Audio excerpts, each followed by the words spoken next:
That the best way to overcome mental stress is to isolate the root of the anxiety, analyze it from every possible angle, and then think about it nonstop until it completely disappears. Researchers worked with numerous subjects in the middle of high-stress scenarios and said the key to overcoming anxiety is to start by focusing on a minor problem, list everything that can go wrong in the worst-case scenario, and then repeat that list in your head 200 times. After anywhere between 3 to 6 hours of perpetually torturing yourself over things outside of your control, all feelings of anxiety will completely disappear, and you can finally enjoy the remainder of your day. This is the Onion News Network.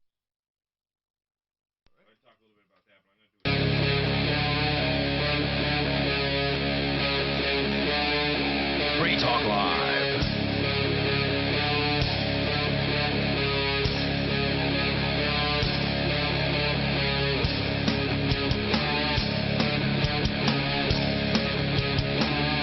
It's Free Talk Live. You may dial in toll-free, and you can take control of the airwaves here. You can bring up whatever happens to be on your mind. Of course, we always bring stuff to the table that you might find interesting. Coming up, this is probably not going to be an upper of a story, but Mark, you want to talk about a case involving a suicide of a young person encouraged by his girlfriend at the time. Yeah, this is the big story around the United States right now. Is it big? Okay. Oh, it's huge. Okay, interesting. There's a hot blonde gal on trial for sending text messages.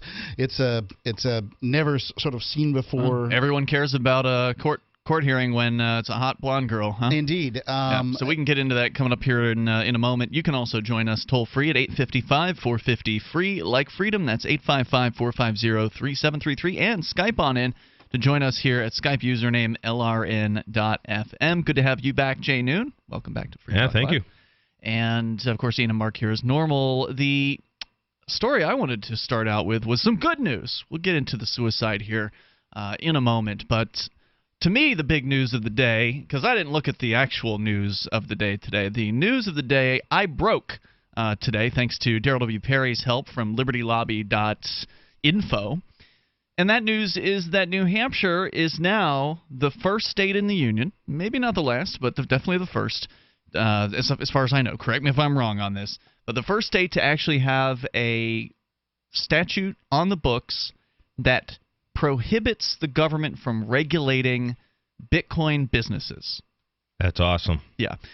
It was a group, a small, dedicated group of liberty activists and Bitcoiners, cryptocurrency folks who moved this forward. There were some great crypto-friendly people within the state house and the state senate. Many of these people actually have Bitcoin. They have cryptocurrency. They're into this. A couple of the senators on the Commerce Committee that passed this bill to the full Senate, which then passed it as well, they are Bitcoin owners, and they admitted that actually during the hearing.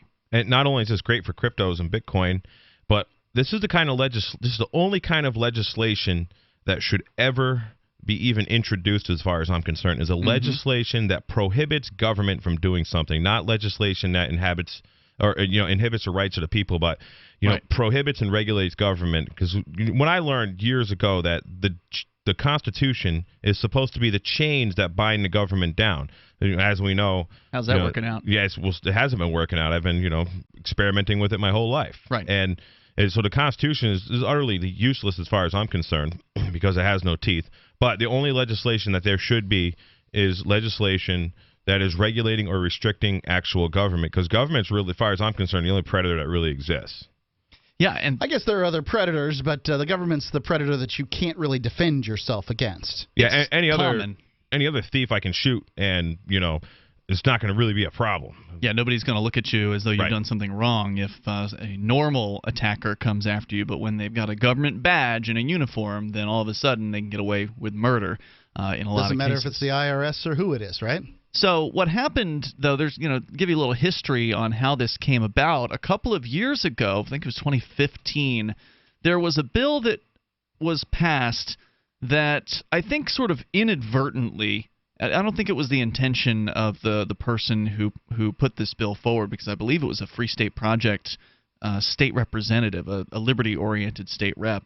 And I don't remember the back and forth of how this went down, but basically it got amended to mean something that wasn't the original intention. I actually called the lady out that introduced this bill, on social media and talked to her privately a few times, and I was a little harsh with her at first. I'm like, hey, you're supposed to be a free stater. What's going on here? And I end up apologizing to her a bit, but yeah, basically the bill was essentially just molested as it went through these committees, and by the time, and it wasn't even close to being what she originally introduced. And they ended up adding to the money transmitter statutes, which most states have. There are a couple states that actually don't have these statutes, but I think South Carolina is one of them. But they're pretty common around the United States, and there's federal money transmitter statutes. But in the New Hampshire ones, it had added virtual currency, created a definition for that, or maybe it was convertible virtual currency, but either way, it added that in there, which had never been there before,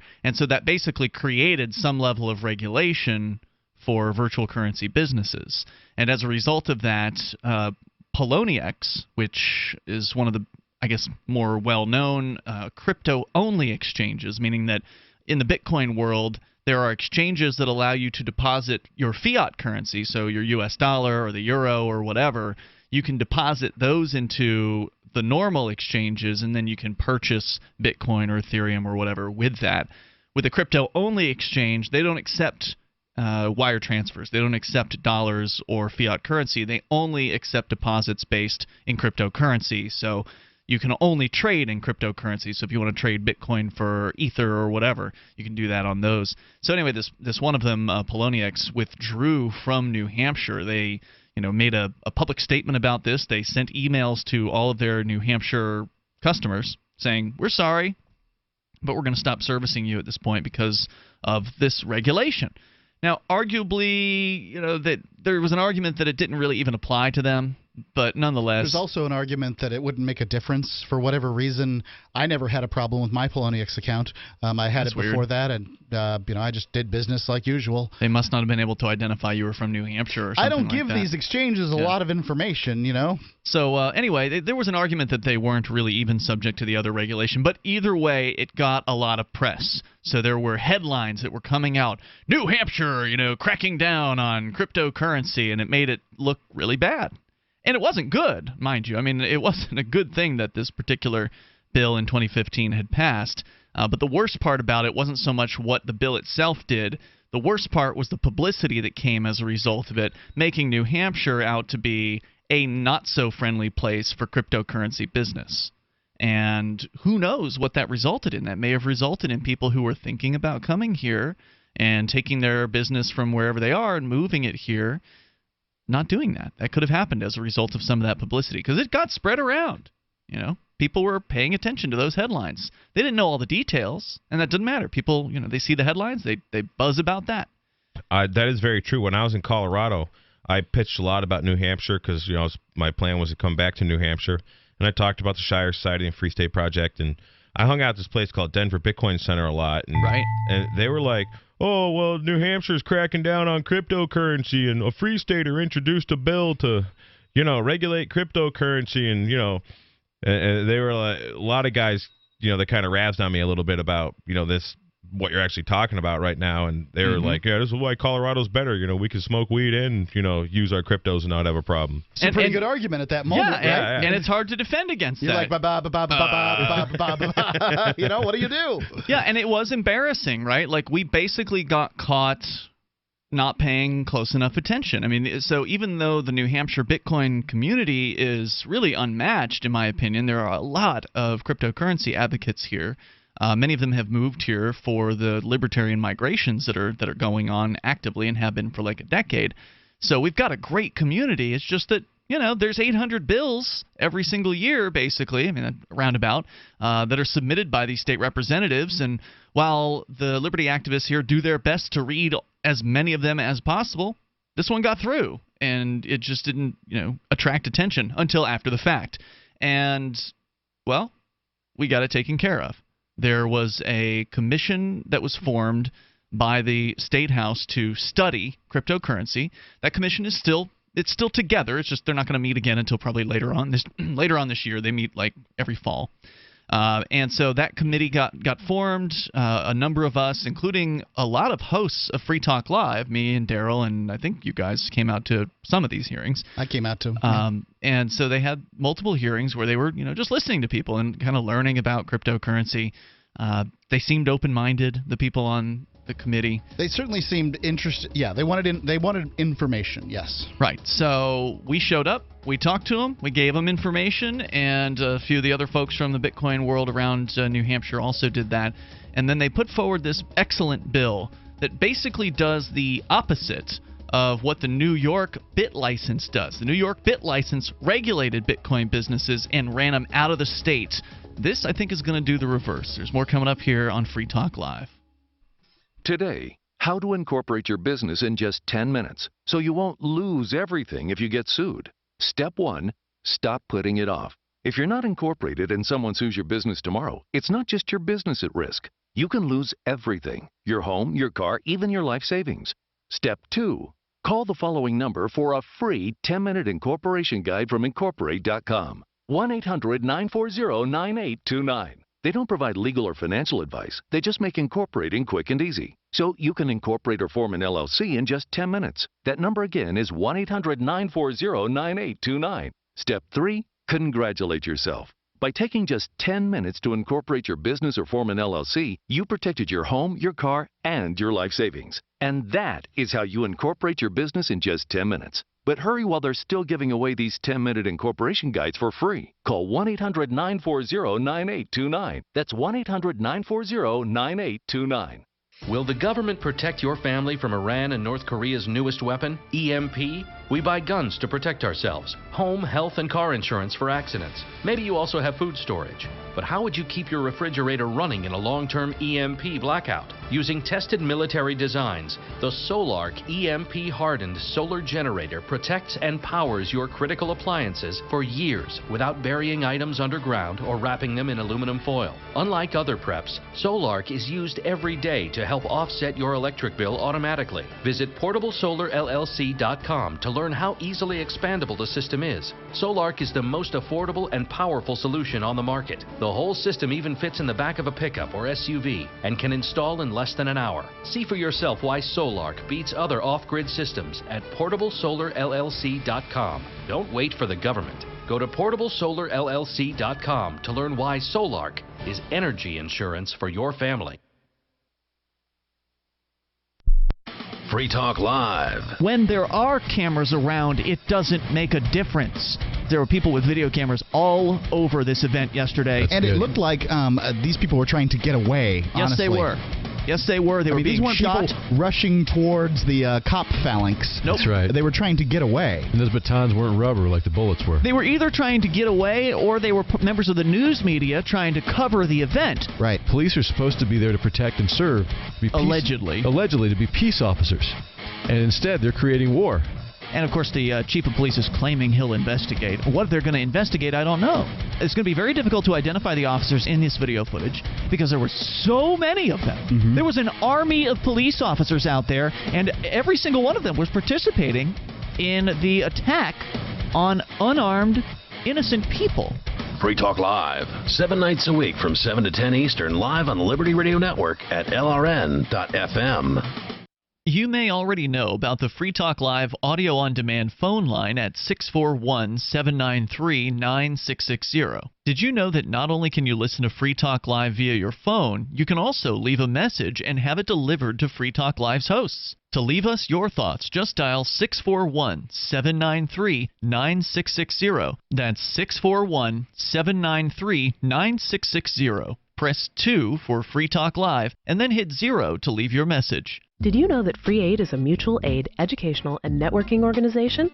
At Free Aid, we support volunteers who provide first aid. We do outreach to the public about health and safety, and we bring together medically skilled freedom lovers.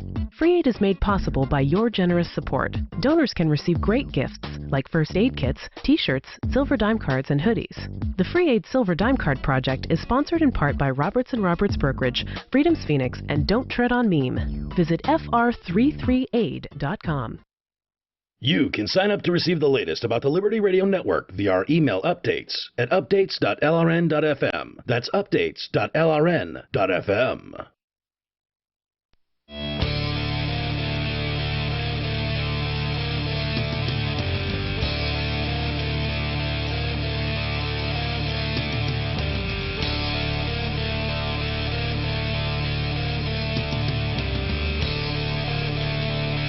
It's Free Talk Live, and you can dial in toll-free to bring up anything that you want. Our number here is 855-450-FREE. Like freedom, that's 855-450-3733. Tonight with you in studio, it's Ian. Jay. And Mark. Also, Mark, tell me about Health Excellence Select. Something that's missing today in healthcare, options, low cost, availability.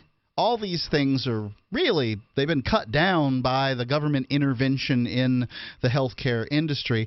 And I don't care what kind of freedom Trump has brought to that. It doesn't change those things. Costs are still astronomical. It's still really difficult to get all the options that you want as far as, things that you may want, whether you want traditional care, integrative care, or chiropractic, acupuncture, massage, whole variety of different options. Those things aren't necessarily available to you with your average health insurance coverage. And cost? My God, the costs. Well, let me tell you about Health Excellence Select. For last I checked, it was less than $600 for a family to participate in their health sharing organization. And they do so many things that your average healthcare company doesn't do, healthcare insurance company doesn't do. And you've got all kinds of options. And availability. It's right now. Available right now. All you have to do is go to healthexcellenceselect.com. I've worked with them. They did a great job for me. healthexcellenceselect.com. By that I mean I had to get some x-rays, and they did price comparisons for me and made sure that I got exactly what I needed. healthexcellenceselect.com. All right, let's continue here. We'll take your calls and thoughts about whatever is on your mind. Let's go to Mark in Utah, who listens to us via SoundCloud, and we'll get back into the awesome news about Bitcoin here in New Hampshire, cryptocurrency being protected by the government instead of regulated by it. Mark, you're on Free Talk Live. What's on your mind tonight? Hey, guys. I was listening to the podcast from yesterday, I believe, when you guys were talking about spanking and the non-aggression principle. We were talking about banking? Spanking. Oh, spanking. No, spanking. Gotcha. Yeah. And you were talking about timeouts, whether timeout, like if you forcibly put a kid into the corner of the room, is that considered aggression? And I would venture to say that in and of itself is not aggression. You're exercising your property rights by saying that that corner of the room is the only section of the room that I will allow you in, and it's my house. Okay. I also made the argument on that evening. I made the argument that I could have a rule on my property that everybody who enters my property gets punched in the stomach. Now, it's a crazy rule, and unless it's properly posted, I think that it would be aggression. But because it's so unusual, I think it's aggression. But spanking isn't particularly unusual, and therefore, I would claim that that spanking, at least on your own property, really couldn't be called aggression by that definition either, right? Well, I would venture to say that you could say the same thing about slavery. Like, just because something is socially acceptable at the time doesn't necessarily make it morally legitimate. Well, I agree with you that it doesn't make it morally legitimate. I'm just I think that it would be an expectation, right? Like spanking is something you should not necessarily expect people not or to do. So that's not what that's not the argument that I'm making. But if you want to say something about slavery, I think that it would be fair for me to say, look, everybody who wants to enter my property has to, fill up 10 buckets with pig feed before I'm willing to talk to them, or they have to leave. Yep. So, again, that would be they voluntarily come on the property, so you couldn't really call it slavery in that sense. Go ahead. Well, yeah, you're right. But what I'm saying is that the actual act of moving a child into the corner of the room is not considered aggression at all. It's considered a defense of your property rights. Okay. All right, and that's all that I really want to talk about. Thanks. Oh, one more thing, if I could. Sure. Did you guys hear about Debbie Wasserman Schultz and her most recent snafu? No. Like about a week ago? This was the former Democratic National Committee chairman, correct? Correct.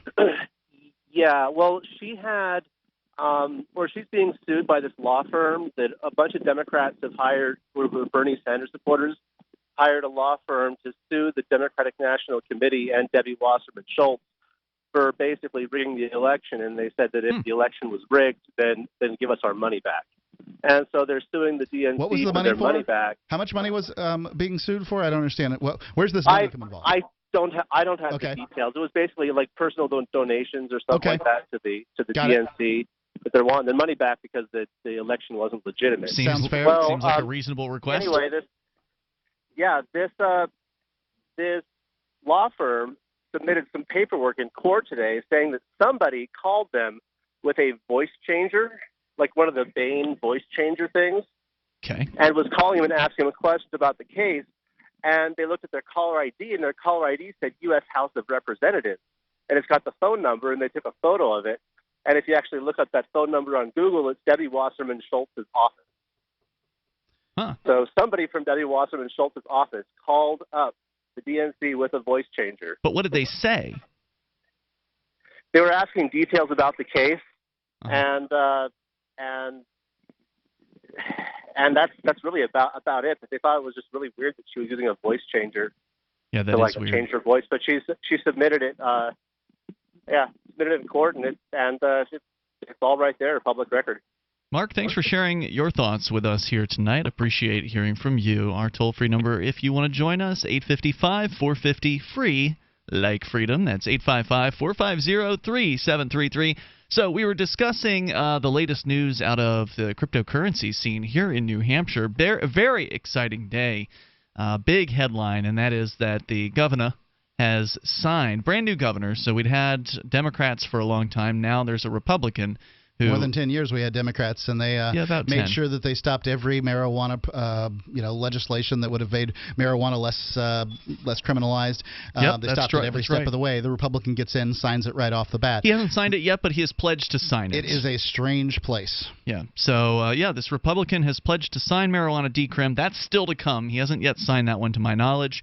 But he did sign on Friday the Bitcoin protection bill. For lack of a better term, that's what I've been calling it.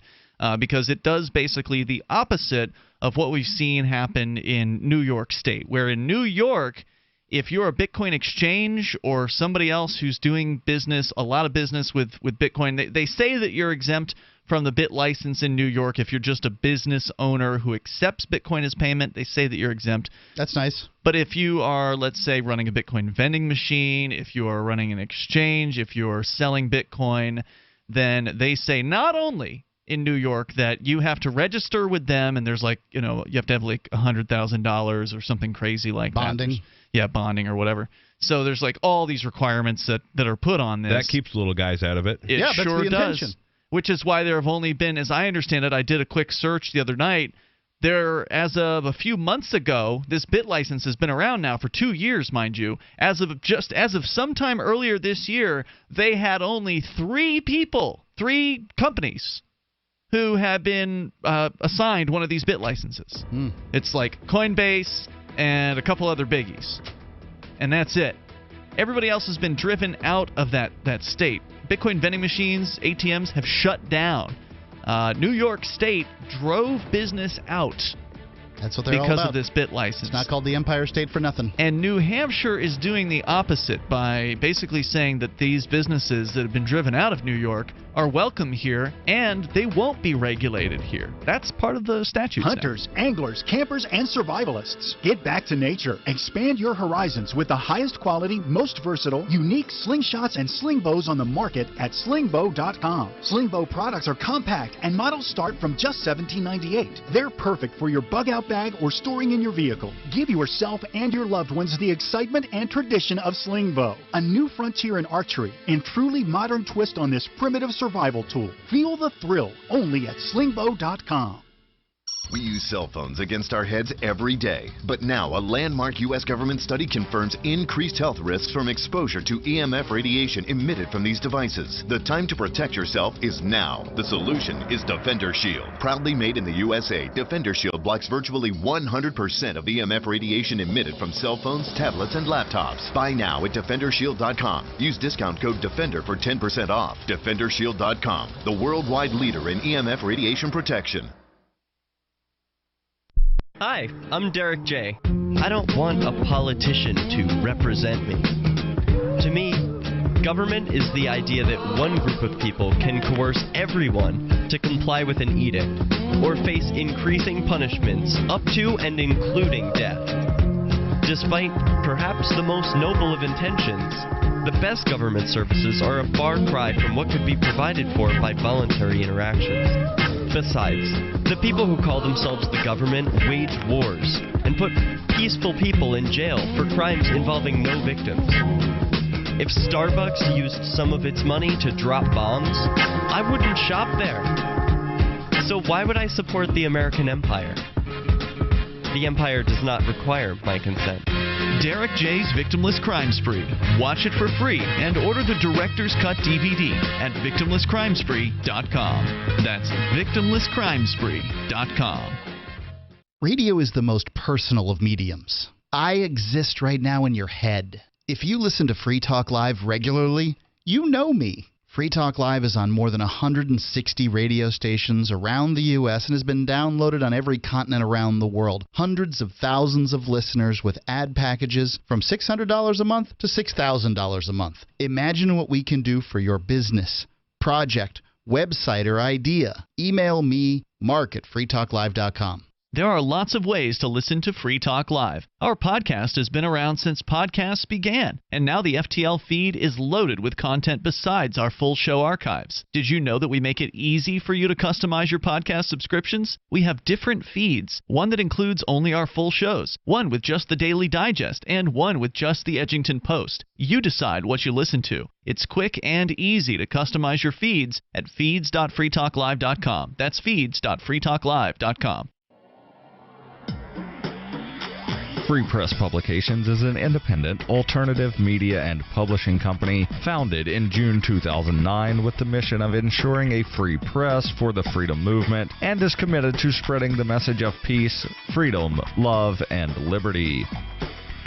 FPP also gives new authors an avenue for publishing freedom-oriented material. FPP brings you daily news and commentary on the website fpp.cc, as well as a daily 5-minute newscast, FPP Radio News, and weekly news, views, and commentary in the FPP Freedom Minute and Peace, Love, Liberty Radio at fppradio.com, and the monthly newspaper FPP News at news.fpp.cc. Find FPP online at fpp.cc.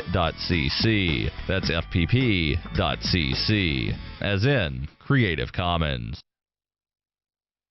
What's up next? Visit the Liberty Radio Network program guide to find out at shows.lrn.fm. That's shows.lrn.fm.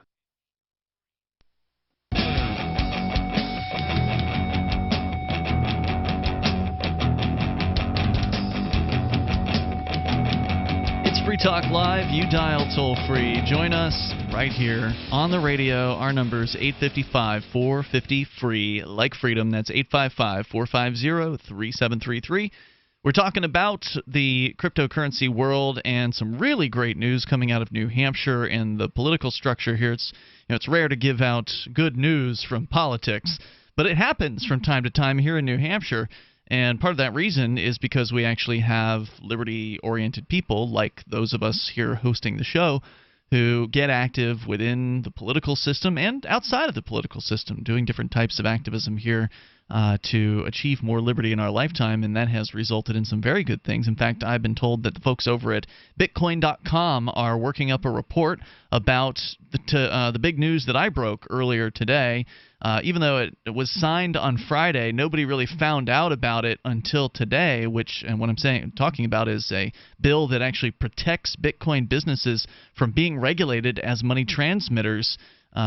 It's really awesome because it basically makes New Hampshire the most Bitcoin and cryptocurrency friendly state of all of the U.S. states, and I would love to hear anybody challenge me on that, because I asked around with some of the Bitcoiners here who are really kind of in touch with things even more so than we are, and Neil Connor from Lamasu said, yeah, he doesn't think there's anything quite like this. I mean, there's a couple of somewhat Bitcoin-friendly things out there, but nothing at this level, at the state level like this. So Bitcoin.com is doing a news report on this because they've got a news site over at news.bitcoin.com. That is one of the myriad of things that they provide, services that they provide you at Bitcoin.com. You can learn about Bitcoin, of course. If you're new to the idea, you don't have to kick yourself too hard for not getting in sooner. I realize that the price being at around $2,700 per today for one Bitcoin might make somebody look at that and say, too late.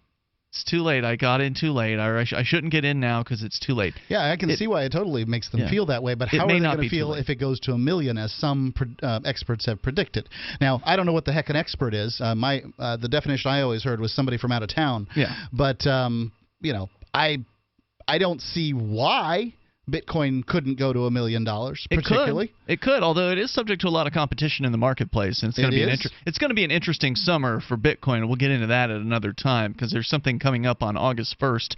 It's kind of like a scary deadline date for Bitcoin, and I'm just now learning about what's happening on August 1st, so I don't want to shoot off from the hip on this one. I want to do a little bit more research. And we'll something find different for you. We'll find somebody who actually knows a little bit more about this. Well, no, Mark. I mean, it's easy to get on the air as a libertarian and take a libertarian position on issues. You don't have to know the facts of any given particular issue to say, oh, well, as a libertarian, I support the government staying out of this. So, I mean, that's generally the issues that you hear about on talk radio have to do with government control over people's lives. And we don't need to do any research to be able to explain our position on whatever the issue is when it comes to the state. That's easy. But to learn about a new technology, I mean, that's what we're talking about here with cryptocurrency is a brand new technology. Even though it's been around for 8 or 9 years, to the average person out there, they don't know anything about this. Yeah. And so it's important for us to be as accurate as we can, while at the same time still being able to explain some of these concepts in ways that somebody who's brand new to Bitcoin or cryptocurrency can hopefully grasp. That's kind of the challenge that we run here when we talk about these things on Free Talk Live. Speaking of cryptos, last night I was at the New Movers meeting, and actually there was a couple of folks I knew from Colorado that I met in a Bitcoin network out there that moved here. And the one fella, Patrick's his name, he works for Coinbase. Yep. And he wasn't really into the libertarian part quite so much of Bitcoin. He came from it, from a computer techie guy. Okay. And now he came to New Hampshire because he basically got into the ideas of liberty through meeting people in Bitcoin. Cool. And the biggest driver from New Hampshire is that it was more Bitcoin going on, and the Liberty Project going on here. But I think there was 4 or 5 new movers last night, and every one of them was into cryptos and Bitcoin. And so there's a guy at the Quills selling tea and coffees and stuff, and so I bought a tea off him, and I said, anybody know what the average fee is for a Bitcoin transaction? And it was like, I don't know, CoinCap said it was like $6.40 or something like that. So I mean, I paid him in Dash, and then the other couple guys wanted to use crypto, and what they ended up doing was setting up some Dash wallets, and they bought some Dash off somebody else there just for cash. But then they're going to shapeshift some Bitcoin into Dash. But that's what I'm doing too. Is that when I do transactions with people now, I don't want to pay that big transaction fee. That's right. So I'm sending them Dash to do the deal with, and it's becoming a real problem because Bitcoin's kind of becoming the bearer bond of currencies. And there are some people who they want that for Bitcoin. They certainly do. They think that the high fees are somehow a good thing, and I actually encountered one of these people online within the last 24 or 48 hours, and these people are real. They really exist. They really do think that somehow Bitcoin is going to be able to continue on strong into the future with high fees. And right now, the median fee for Bitcoin, according to bitcoinfees.21.co, is about, they say, 108,000 Satoshis, which breaks down to approximately $2.68 at this moment. That's what I was thinking it was. I looked earlier today, too. And that's right there is 100 times what the fees were a few years ago, just 2 or 3 years ago. Right, they used to be 2.5 cents, yeah. Or less. And that's insane. And that if somebody can't see that, I was told that I had hubris because I believe that this is not good for Bitcoin. That having high fees is not good for Bitcoin, and that it's not going to allow it to go. Did they define how I didn't pride get into it. Comes it into was a play? Facebook conversation. I only check Facebook like once a day. I know. For it's not worth having conversations. Having conversations with idiots is like teaching a pig to sing. Well, but the thing is, they may not be idiots. I mean, some of these people may be very brilliant programmers. They may be very, very smart. That doesn't mean they know economics. Right. Okay. Right. I guess I shouldn't use idiots. Ignoramuses. There you go. I know you like that term better.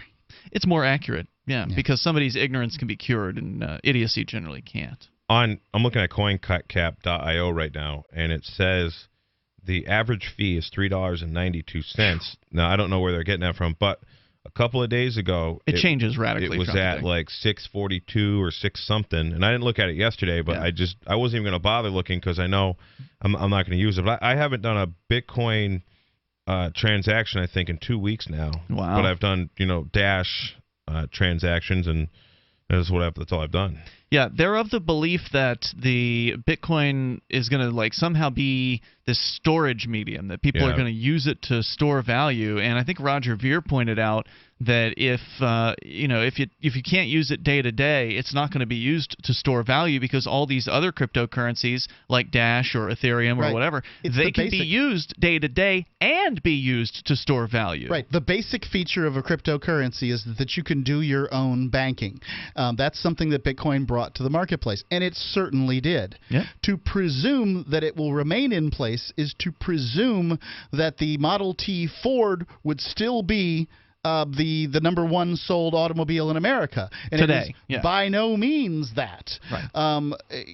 It's Bitcoin is what it has is a first mover advantage over many of these other cryptocurrencies, and if they stifle that first mover advantage with incredibly high fees, you'll find people going elsewhere. They are going elsewhere, as Jay just pointed out. And like the biggest lesson of Bitcoin or rule of Bitcoin I learned, because when I first started Bitcoin, I was like using Bitcoin. It's like, I'm just gonna hold it, and then I don't know, maybe one of you guys I was talking to about it at like PorkFest or something, but it was somebody at PorkFest years ago, and it's like the only reason Bitcoin has value is because we're exchanging it, and if everybody just held it would just become worthless real soon. That's a great point. Toll-free number tonight, 855-450-FREE, like freedom. That's 855-450-3733. A little bit more about the amazing news coming out of New Hampshire for the cryptocurrency world. And, of course, cryptocurrency is much larger than just Bitcoin at this point. It's going to live for a long time. More coming up. This is Free Talk Live. Do you want to help build a better financial system for everyone?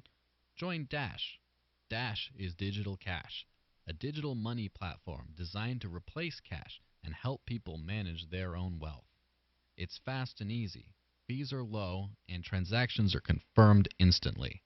You can pay anyone, anywhere in the world, anytime, for just pennies on the dollar. Get started at Dash.org. Dash is decentralized, run by users who earn rewards for helping run the network and make governance decisions. Anyone can invest in Dash and earn rewards for helping run the Dash network. Join Dash and help us create a better financial system for everyone. Take back control over your financial future today.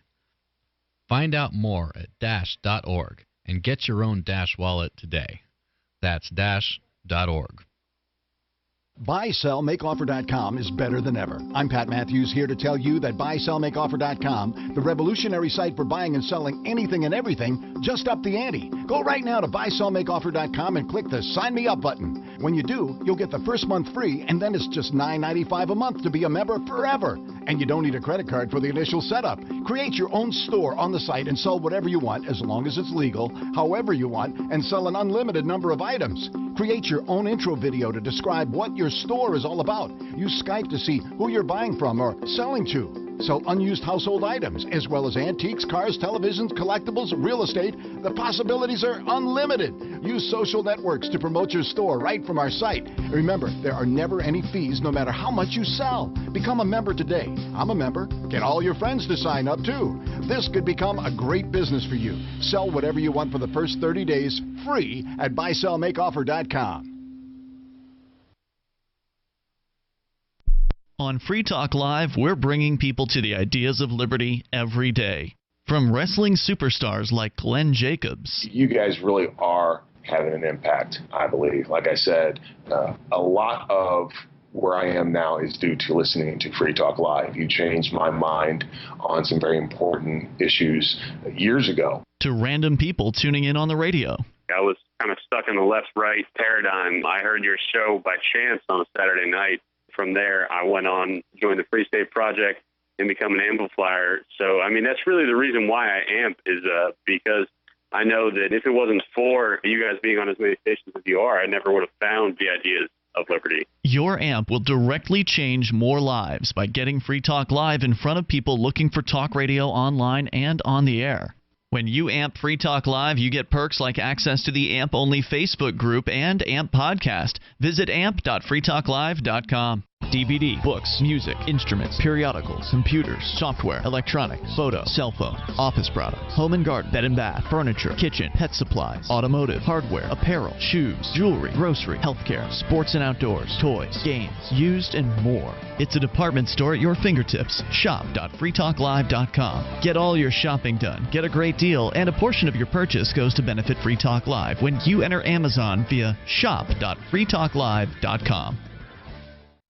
This Your Family Today tip is brought to you by Ovaltine. Give your kids the nutrition they need to be their best. Visit us at ovaltineusa.com. Telling your child about healthy food choices is important, but showing her what to eat goes a lot further. Have her help create the grocery list, then bring her to the store with you. Picking out healthy foods together helps kids get in the habit of thinking about what they're eating every day. For more tips like these, visit us at parenthood.com/yourfamilytoday. If you enjoy LRN.FM, please contribute to your favorite shows via their websites and become an amplifier at amp.lrn.fm. That's amp.lrn.fm.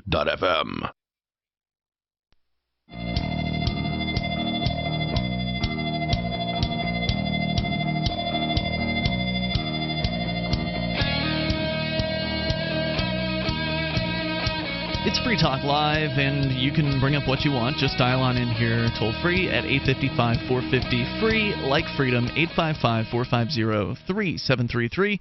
We've been talking about some really great news out of New Hampshire, specifically regarding cryptocurrency, and the government here passing a cryptocurrency protection bill that will exempt any crypto-only businesses from, like, exchange businesses, for instance, or people selling Bitcoin. As I understand the new statutes, you can check it all out over at freekeen.com, and we can get a little bit more into that here because it's really big news for the cryptocurrency world. Makes New Hampshire it was already arguably the destination for Bitcoiners and cryptocurrency folks, but now even more so with an explicit protection for cryptocurrency in the state statutes. So, again, check out Bitcoin.com. They've got a great news site. They've got a forum. They've got games you can play with your Bitcoin. It's the one-stop shop for everything you need to get into Bitcoin life, including if you're just getting started and you want to go ahead and learn about Bitcoin. Get your first Bitcoin wallet. It's free to download,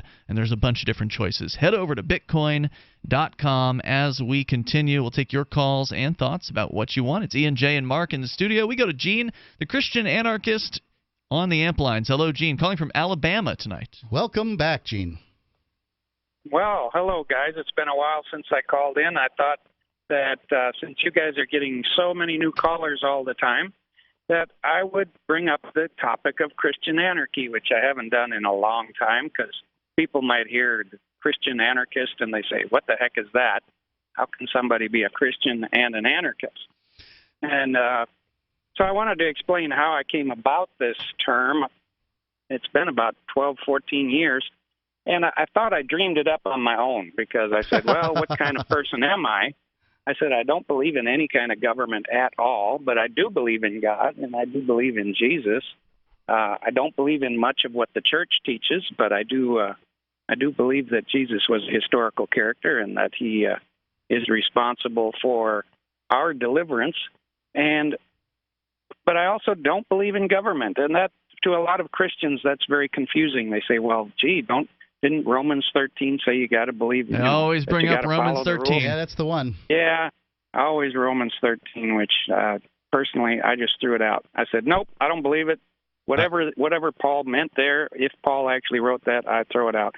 But anyway, hang on that thought. Jay, you wanted to jump in there. So I used to do a little Bible study with some Jehovah's Witnesses. I actually Bible studied with witnesses Seventh-day Adventists, Mormons, some Baptists. I've kind of dabbled in a lot of it. And at the time I was doing my property tax case, one of my very good friends who was a Jehovah's Witness was primed really good on this Romans 13 thing on, hey, Jay, God's in control. Jehovah's in control of the government, and you need to pay these taxes, and this, that, and the other thing. And I'm like, and I said, hey, friend, didn't we have a talk the other day how it was terrible? They're drone striking all these folks over in the Middle East, and this wedding party got bombed and whole 9 yards. He says, Jehovah's doing that too, but yeah, and he didn't know what to tell me. Yeah, what is there to say? And he's like, but the thing is he was literally primed by someone in the Kingdom Hall to basically say, hey, we got to get a handle on this guy.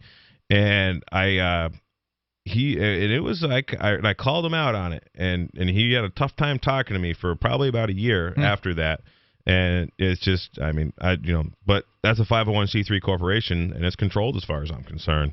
But yeah, and even when I've been in Palmer District Court, the guys, some of the bailiffs and stuff would be like, they would always throw out whatever it is, Romans 13 there, and I had it read into me while I'm sitting there in shackles and handcuffs, in the holding cell in the court. Did a bailiff read a Bible verse to you? He didn't actually read it to me. Okay. He rehearsed it to me. Now, this was a bailiff who I kind of known him for years. I known him from town. I mean, I mowed his yard when I was a kid. Huh. He was just being friendly with me, and he's a religious dude, and he's into that stuff. And I'm like, oh, I go, I read something about how in Nazi Germany, Hitler was like, hey, preachers, you need to preach this to the people who are listening to you, and if you don't, we're pretty much going to throw you in the gas chamber.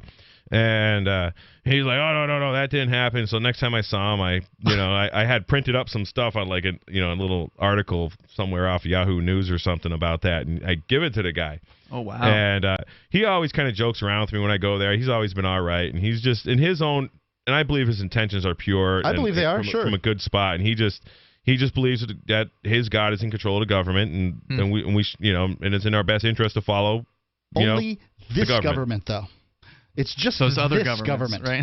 Right? And God, maybe they have some control of the English and perhaps the French and the Germans, but I mean the French are weird and stuff. And then other governments, but not the governments we don't like. God is certainly not in charge of the North Korean government, right?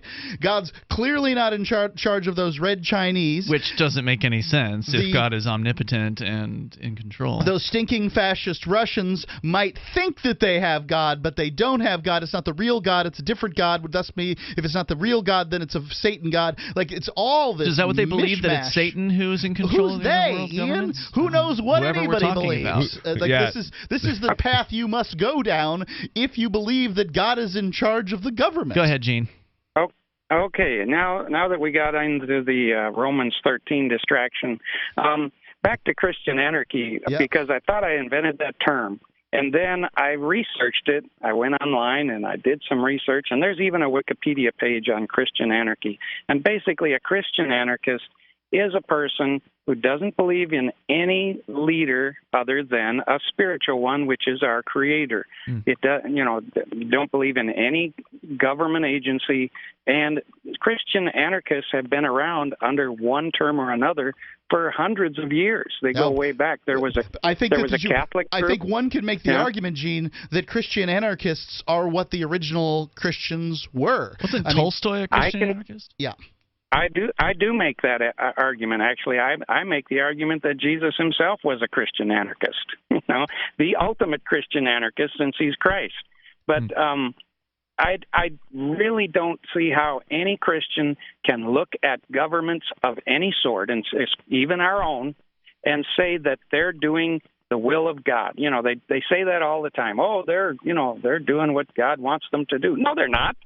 God don't want them to throw people in jail for things they didn't do, and bomb children overseas. Yeah, don't not a loving God. Crap. I mean, certainly not the God that there's they purport to worship in the Bible. The one in the New Testament, at least. Yeah. If your God is if your God is Satan the destroyer, then I suppose, yes, the U.S. government is doing God's will. And I'm going to get I'll catch a lot of flack for that because Christians say, oh, my God, how can you say that? Yeah, but that's something true. you simply can't say, right? It raised the hackles on my neck, and I'm not even a Christian. Well, what kind of loving God kills innocent people? I mean, that's crazy. Hold on. The loving God isn't in charge of the military, and Christians were pacifists for the first 1,000 years. But the Christians today believe very probable that they are. with the connection between the Vikings, when the sort of Vikings and Germanic people came into the Christian fold with the creation of the Holy Roman Empire, that the Jesus character was fused with the Thor character to create a more warlike God, and that is the God that marches forward to drop hellfire missiles on wedding parties. I grew up in the 60s. I'm a bit older than you guys, and one of the images that's seared into my brain is that Time magazine cover of the naked Vietnamese little girl that is running away from the napalm. She's ripped off her clothes because she's burning. And I saw that when it first came out in Time magazine in the 60s. And that thing is a shocking image. You got to look at that, and then you're going to tell me that God wants us to drop those napalm bombs on those children? I don't buy it. No, you're insane if you say that. Yeah, there's people tuning out all across America right now because they can't handle. Oh yeah, go ahead, punch out, whatever. Yeah, they can't handle the notion. Sorry to ruin your show. No, tonight. Gene. I think the hard truth is that preachers spend no time talking about the humanity of the people that the United States government and the people that are in the military are bombing. Look, I understand. Because it's important to dehumanize the people that get bombed. It's distasteful, but what else are you going to do? And they can't, because they'll lose that precious 501c3 status that they just worship. They don't worship. They don't worship a God. They worship, this money. They worship this tax exemption. Right. They've got a very, I think, spiritually dangerous dichotomy where on one hand they're purporting to worship this God, this loving God, and then on the other hand they're bowing down at the altar of the state, asking for permission, which is what an exemption, asking for this 501c3, which they don't even need to have. Oh yeah. Gene, have you read Tolstoy's The Kingdom of God is Within You? Of course he has. I've read part of it. Okay. I haven't read the whole thing. It's a good one. It's a rambling mess, but it does have some real great nuggets of I enjoyed it. Of value in it. I liked it on audiobook. That way I didn't have to try to trudge through it. He was also, of course, the author of War and Peace, and it takes him a while to get to his point. Thanks for the call, Gene. Appreciate hearing from you. Sure. Our toll-free number is 855-450-FREE. Like freedom, it's Free Talk Live. What do you shop for that you could otherwise buy at Amazon? Pretty much everything, right? Amazon has competitive pricing and they deliver, and that's a big plus. If you could plan ahead in your shopping, would you be interested in saving up to 33%?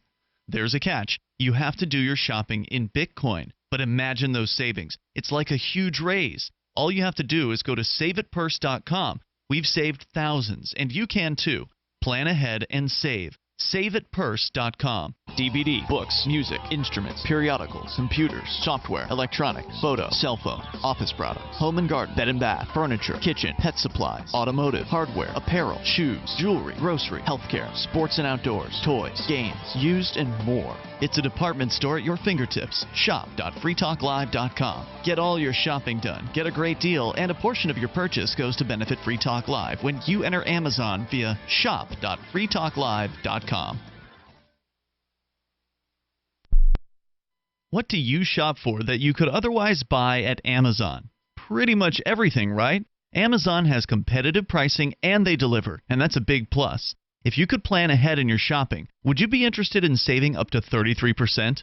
There's a catch. You have to do your shopping in Bitcoin. But imagine those savings. It's like a huge raise. All you have to do is go to saveitpurse.com. We've saved thousands, and you can too.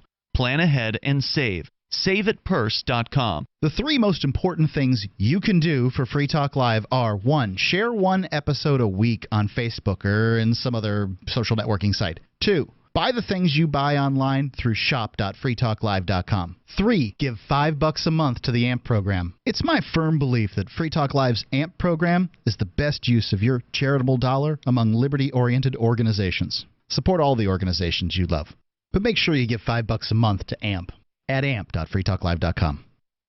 You're listening to the live edition of Free Talk Live. Hour number 2 is next after the news here on the Liberty Radio Network at LRN.FM.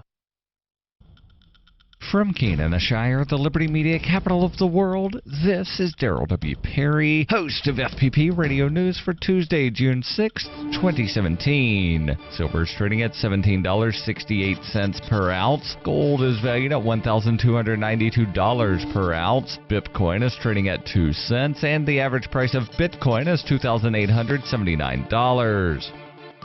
Antiwar.com reports the Department of Justice has charged 25-year-old Reality L. Winner with illegally removing top-secret intelligence from a facility and sharing that intelligence with the news media in relation to the story from The Intercept on the NSA document involving the Russian election hacks. Reality, who was born Sarah, was working as a contractor for Pluribus International and is accused of having given the document in question to The Intercept. The Intercept appears to have inadvertently gotten her caught by contacting the government about the document and showing them a picture of it. The picture showed the document had a particular fold in the paper, which officials concluded were able to trace back to a specific printed version of the document. Investigation into the 6 people involved in printing the document revealed Winner had been in contact with The Intercept around the time it changed hands. The Intercept also reportedly shared the postmark on the document they got, revealing it was sent from Winner's home. There was a report of a potential political motive for the leaks, as Winner is said to have called Trump a piece of crap on her Facebook page. Officials were quick to denounce Winner as having violated the trust she was given in handling the document. The criminal complaint suggests she could face 10 years in prison for the leaks, and given the Trump administration's eagerness to show itself cracking down on such leaks, they will likely be pushing hard for the biggest sentence they can get.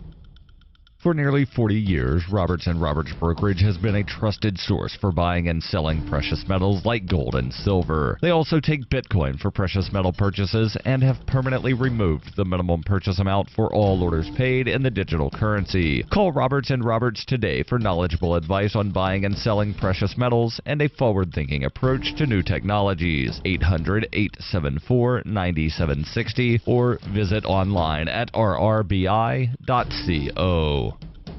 UPI reports National Geographic said professional rock climber Alex Honnold has become the first person to scale the 3,000-foot El Capitan granite wall of Yosemite National Park without ropes or safety gear. The society said Honnold completed what may be the greatest feat of pure rock climbing in the history of the sport. It took Honnold nearly 4 hours to climb the iconic natural structure. Honnold began the equipmentless climb, a style known as free soloing, at 5:32 a.m. on Saturday after he ate his standard breakfast of oats, flaxseed, chia seeds, and blueberries. Honnold told National Geographic, "With free soloing, obviously I know that I'm in danger, but feeling fearful while I'm up there is not helpful to me in any way. It's only hindering my performance, so I just set it aside and leave it be." Honnold trained in China, Europe, Morocco, and the United States to prepare for the climb. A team of filmmakers accompanied Honnold and will use footage of the climb in an upcoming National Geographic documentary film feature. Professional rock climber Tommy Caldwell told National Geographic, "This is the moon landing of free soloing." Honnold described the climb up the steep wall as walking up glass.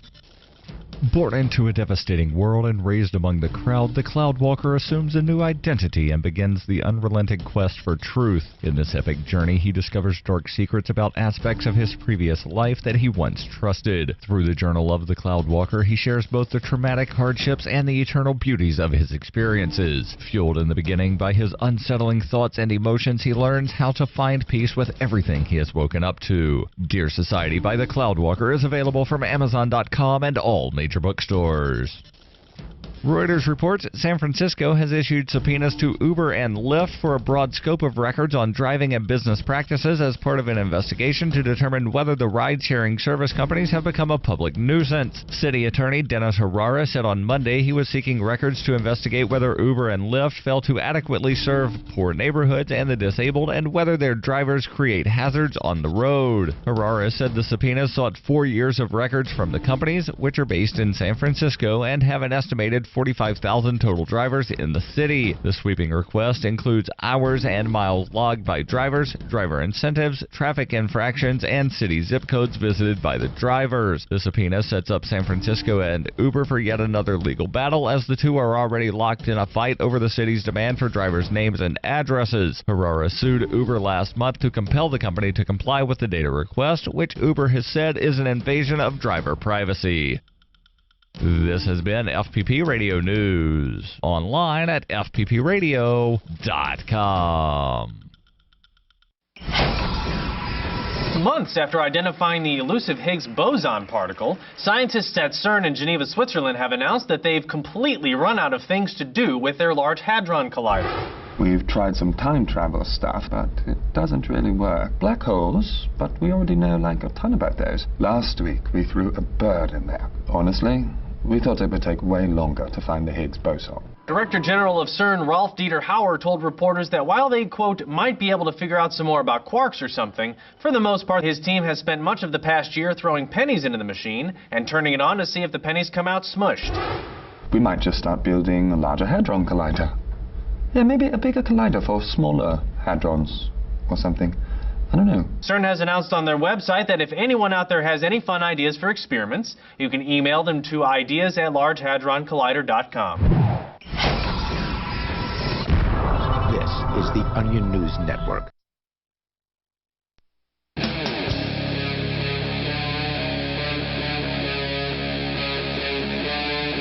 Free Talk Live.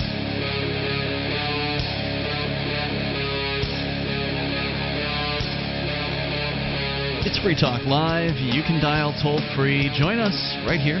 Our number is 855-450-FREE, like freedom. That's 855-450-3733. We do have Skype, and you can Skype on in here at username LRN.FM. Tonight, in the studio with you, it's Ian. Jay. And Mark. We're going to go back to your phone calls and thoughts. 855-450-FREE, like freedom. That gets you on the line with us. Like Sarah in New Mexico. You're on Free Talk Live. Hello, Sarah. Well, yes, there was a show this morning. People are talking about maybe getting our speeding bans back here in Albuquerque. Speeding there's talks about it. Well, those mobile speeding bans, because Santa Fe... No, thankfully I don't know. I live in New Hampshire where we don't have those. Never seen one. They cause accidents. I've seen them in Colorado and a lot of places on people slow down Arizona. when they see them, yeah. Yeah, they veer over, they slow down, the guy behind them rear ends the guy because they're all doing 80 and a 60, and right. Is that what you want, The Sarah? place where I want people to not speed, like residential areas, kids crossing the road to get to school, those kind of things. You don't generally see them out hustling tickets there because they can't get the high-priced ticket. People are generally going slow through those areas. There's not as many people. But if you go on the interstate where they have a posted limit of 65, 70, 75, whatever it might be, and, people are going 80, 85, 90 miles an hour, then they can get those high-level tickets. But that's not where the accidents are. That's not where people, are injured. That's not where we need the speeding enforcement. Yeah, out in northeastern Colorado on I-76, there was an area, there was always a van there, and we're sure it was a speeding van. You really couldn't see in there. It was always there. It never got towed. And but there was, I think it was like 47 miles between exits, and there wasn't... there was just wheat fields. That was it, and dry ground, pasture, nothing. And there was always accidents there. And one of the sheriffs said that it was a bad spot because cell phone reception, people couldn't get cell phone reception. It would snowing, icy weather, they'd go off the road. This is actually a deputy sheriff that he helped us a little bit in corn harvest, and he worked part time with us, and he was talking to me about this speeding ban, and it was like a 42-minute response to like the nearest like emergency services to get an ambulance out there, and it was a private company, and they had and a lot of the state troopers who patrolled that voiced their concern that it was a hazard, and they actually were working on getting rid of it. I don't know if they ever did, but that's what happens when the private companies take over. They're going to go where the money is. Well, I don't know, but they were talking there, talking about the roadway here. there is so much road rage that people are afraid to drive. The drivers that are stressed out. And a lot of callers were calling about they wanted the red light cameras back. You know what I mean? Hold on, the red light cameras. I thought we were talking about speeding vans. She's all in favor of all of the above. I mean, she cameras wants speeding everywhere. vans. She wants cameras. Sarah, have you ever read George Orwell's 1984? No. Okay, pick that up at the library. What it is it's a book that is going to that many communists throughout the years have referenced about the problems of a tyrannical, invasive government and cameras being pervasive. I think you would really find it to be very, very interesting. Well, I'm just saying the callers were calling in. Is that why did they get rid of the red light cameras? I'm talking about this calling show. They were calling about the speeders and the road rage, and people are getting into accidents. Are you suggesting that because people called a talk radio show that shows that there's a significant number of them, or that they have some sort of political sway, or that they're a majority? Well, I was told that for every one caller that calls into a radio show, there's about 5,000 people that have the same opinion. I guess that would depend on the show, the audience size. I've heard the same thing, that there's 100 people with that opinion. But, again... I haven't heard that. I've heard that each caller represents about 100 people listening, not necessarily that they have the same opinion. That, if you have... Geez, that's a miserable number. I know that when we were in Sarasota, we got significantly more calls, but had far fewer people listening. It means nothing. It really means nothing. I don't think it's very... You can get... it depends on the topic, honestly. You can get a zillion callers by having a psychic on the show, but you're going to drive listeners away from that. So, anyway, Sarah, so you want to see people get into car accidents, is what you're saying. You want to have red light cameras, you want to have speeding vans, even though it's a proven fact that those things cause accidents. Well, how come we have all the auto fatality and pedestrian fatalities rise up across the nation? It went up by 11%. What you're saying is the opposite. The red light cameras and speeding vans reduce fatality. No, I don't know about that. What you're quoting is the opposite. Why is Santa Fe have chosen to bring the speeding It doesn't vans make sense, back? Sarah. I think you're wrong about that because, we've seen the red light camera issue time and time again, and the studies show that they increase danger to people, and that's why the cities get rid of them, because it looks really bad. I mean, normally the government doesn't care about how bad they look to people, but sometimes when they look so, dangerous and so careless, they will actually change their course. And in a lot of cities' cases, they got rid of these cameras because they're more dangerous. Because if they weren't more dangerous, then they would never get rid of them because it's more revenue. So they want the revenue, but on the other hand, they also don't want to, kill too many of their citizens. A friend of mine... 40,000 people were killed in auto crashes last year. Okay, what was that? What was the rate before that? That was one of the worst records. I don't know. I'm looking at highway deaths per 100 million vehicle miles, 1921 through 2009, and it's going down. I'm also looking at list of motor vehicle deaths in U.S. by... I can't really see the rest of it, but it's going down there too. I mean, you haven't given me any time to do any research here, Sarah. I'm just taking this off the cuff.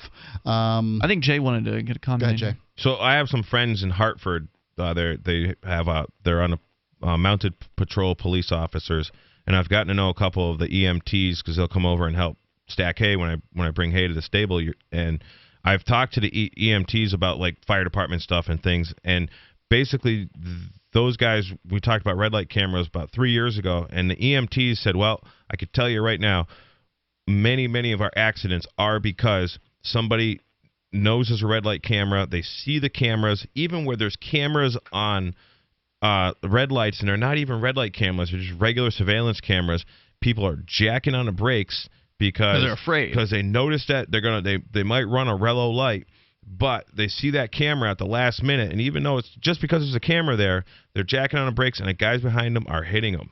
So they're more afraid of getting a ticket than getting hit from behind. Right. Yeah.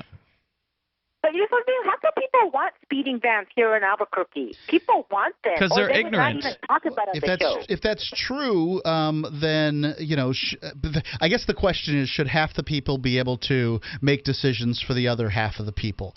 I mean, that's kind of the democracy thing, but democracy's got real fundamental flaws. Sarah, I can explain totally who wants speeding bans.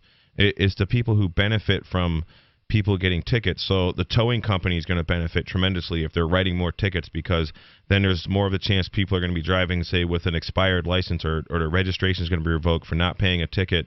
The van companies certainly want it. They get paid directly. And those companies want it. So there's a whole trickle-down effect in the criminal justice system.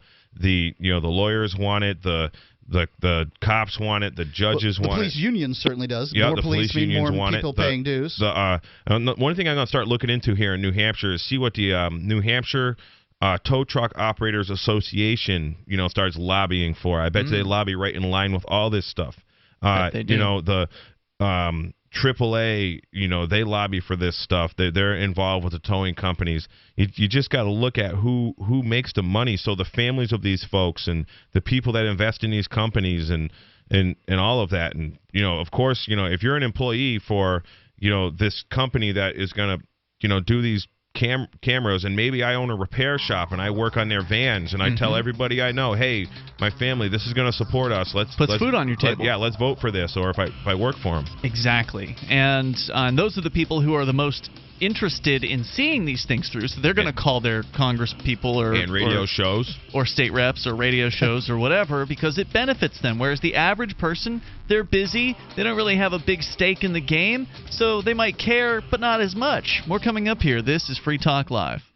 Last week at Consensus 2017, a cryptocurrency conference in New York City, an agreement was made between 56 companies representing 83% of the hashing power for Bitcoin. Bitcoin is an international internet currency that has, of late, taken the tech world by storm. In the agreement, they pledged to implement segregated witness, a long-needed patch for the Bitcoin software, at 80% acceptance instead of 95%, and increase the Bitcoin block size, relieving pressure on the network and lowering prices for transactions. This compromise is supported by the former head developer of Bitcoin, Gavin Andreessen, and Bitcoin.com's Roger Ver, along with 83% of the Bitcoin miners. Some of the core developers and the influential organization Blockstream do not support it, however. Although the finish line is not yet crossed, it may be in sight, and we here at Free Talk Live, along with most of you, breathe a sigh of relief, hoping that this opens the door to the continuation of the most important piece of software since the Internet. Find out more at Bitcoin.com.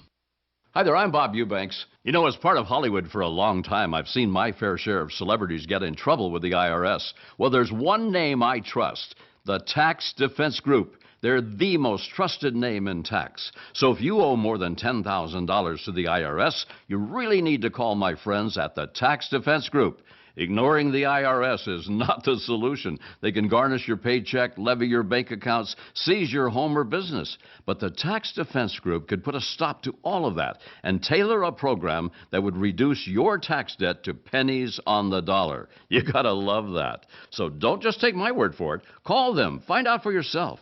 They offer a 100% satisfaction guarantee. And they're open 24 hours a day because they know that tax debt doesn't sleep either. Call now for your free and confidential tax analysis from the most trusted name in tax. Call 800-361-6907. 800-361-6907. Money, power, and respect are all yours at CreditSuccessSecretsRevealed.com. Be seen as an industry leader. You can do it.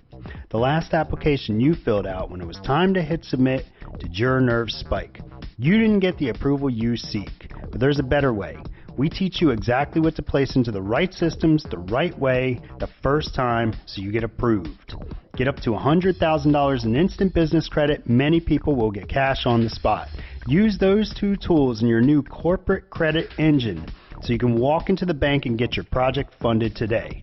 It's all about today at CreditSuccessSecretsRevealed.com. Credit Success Secrets Revealed is explosive and ignites instant results. Dial 1-800-707-8719. That's 1-800-707-8719. 1-800-707-8719. Or just go to CreditSuccessSecretsRevealed.com. Did you know you can watch Free Talk Live during our live shows 7 days a week from 7 to 10 p.m. Eastern via our studio cams at cam.freetalklive.com? Plus, you can chat with other listeners while you watch, all totally free. Now that our live video stream is hosted by YouTube, our video archives will be online even faster, so be sure to subscribe to our YouTube channel. Listen, watch, and chat all free at cam.freetalklive.com. That's cam.freetalklive.com. Looking for a great real estate investment? Consider New Hampshire, which is ground zero for the Liberty Movement. Your first call should be to Mark Worden from Porcupine Real Estate. He's more than just a real estate agent. He's your New Hampshire concierge. Where are the best places to live? Do you want farm, city, the burbs, or forest? Do you want a duplex or multifamily building so that renters pay your mortgage? There are homes in all price ranges in New Hampshire, and Mark can help with financing too. Invest in Liberty and property. Mark Worden can help. PorcupineRealEstate.com.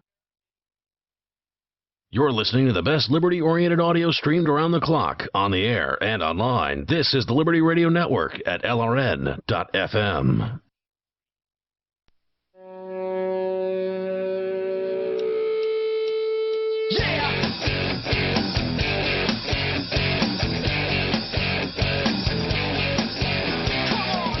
Free Talk Live, you dial toll free. Join us on the radio here. Our number is 855-450-FREE.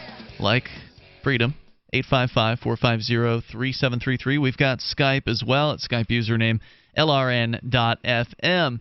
You know, we're not too far away at this point from Father's Day. It's just over a week away, about a week and a half. Hop, skip, and a jump. I think it's time to start making some decisions. Yep, not too late, though, to get the special offer from Omaha Steaks. And we're really glad to have Omaha Steaks back on board here with Free Talk Live, because they sent us a few of these Father's Day special packages that they have, so we get to sample what you might just very well be ordering, what you probably should order for your dad if he loves to grill. It's one of those times you really stop and thank fate, God, good luck, whomever it is that you might thank for the fact that you're a talk show host, because it's just this big box of delicious meat that they sent us so that we could talk about it, so other people could get it for their fathers. And it's an incredible deal. It is. 80% off Omaha Steaks Father's Day package, which includes the following items: 2 tender mild filet mignons, 2 bold beefy top sirloins, 4 crispy chicken fried steaks, 4 juicy boneless pork chops, 4 all-beef Omaha Steak burgers, 4 award-winning gourmet jumbo franks, 12 ounces of all-beef meatballs, 1 pound of steakhouse fries, 4 made-from-scratch caramel apple tartlets, and their Omaha Steaks seasoning packet. Plus, you'll get 4 additional burgers for free, all for just $49.99. It's a limited-time package that you can get by going to omahasteaks.com. Use the code FTL, like Free Talk Live. So FTL, you put that in the search bar at the top of the page at omahasteaks.com, and then they'll take you right to a page that tells you all about what I just told you about, all the great stuff you're going to get in this Father's Day package. Now, of course, you can expand beyond that if you want. There's plenty of options over at Omaha Steaks, all the best cuts of beef, bison from the Golden Plains, seafood, poultry, pork, veal, lamb, vegetables. You can even customize cuts for your dad if you want to go really crazy at omahasteaks.com. Again, use code FTL in the search bar to get the special limited-time Father's Day package. And people raved about Omaha Steaks when we had them on last year at around this time of the year. So some people had already bought their stuff in the past, and they were Free Talk Live listeners who gave a real positive review, and some people were first-timers because we talked about it. So go check them out, omahasteaks.com, and use code FTL in the search bar to get the special deal. Our toll-free number tonight is 855-450-FREE, like freedom. We started out the show with some really good news out of New Hampshire, and there was just, I think, a little bit more worth sharing from the story that I posted today over at freekeen.com, where New Hampshire has passed a very simple statute. You know, a lot of laws that get passed are incredibly complex, complicated, multi-page, they're just drudgery to try to read and understand.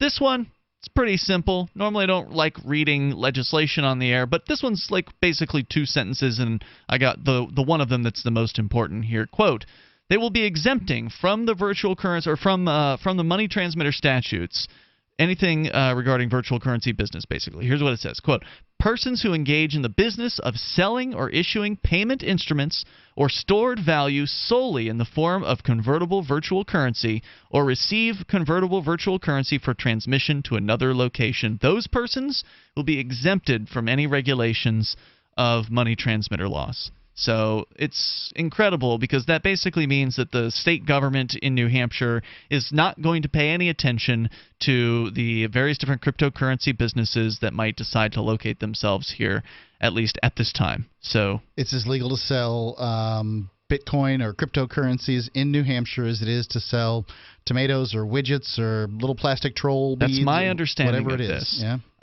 Daryl W. Perry from LibertyLobby.info, who's one of our co-hosts, he said in his analysis of this that he believes that Coinbase, since they hold U.S. dollars, on the books for you, so if you have an account at Coinbase, you can withdraw like cash from your bank account and put it into their account there, that because they hold U.S. dollars, they may be subject to money transmitter regulations. But for somebody who's, let's say, selling somebody some Bitcoin, like at a Bitcoin vending machine or a Bitcoin What about ATM, buying Bitcoin from people? that should be totally fine. Okay.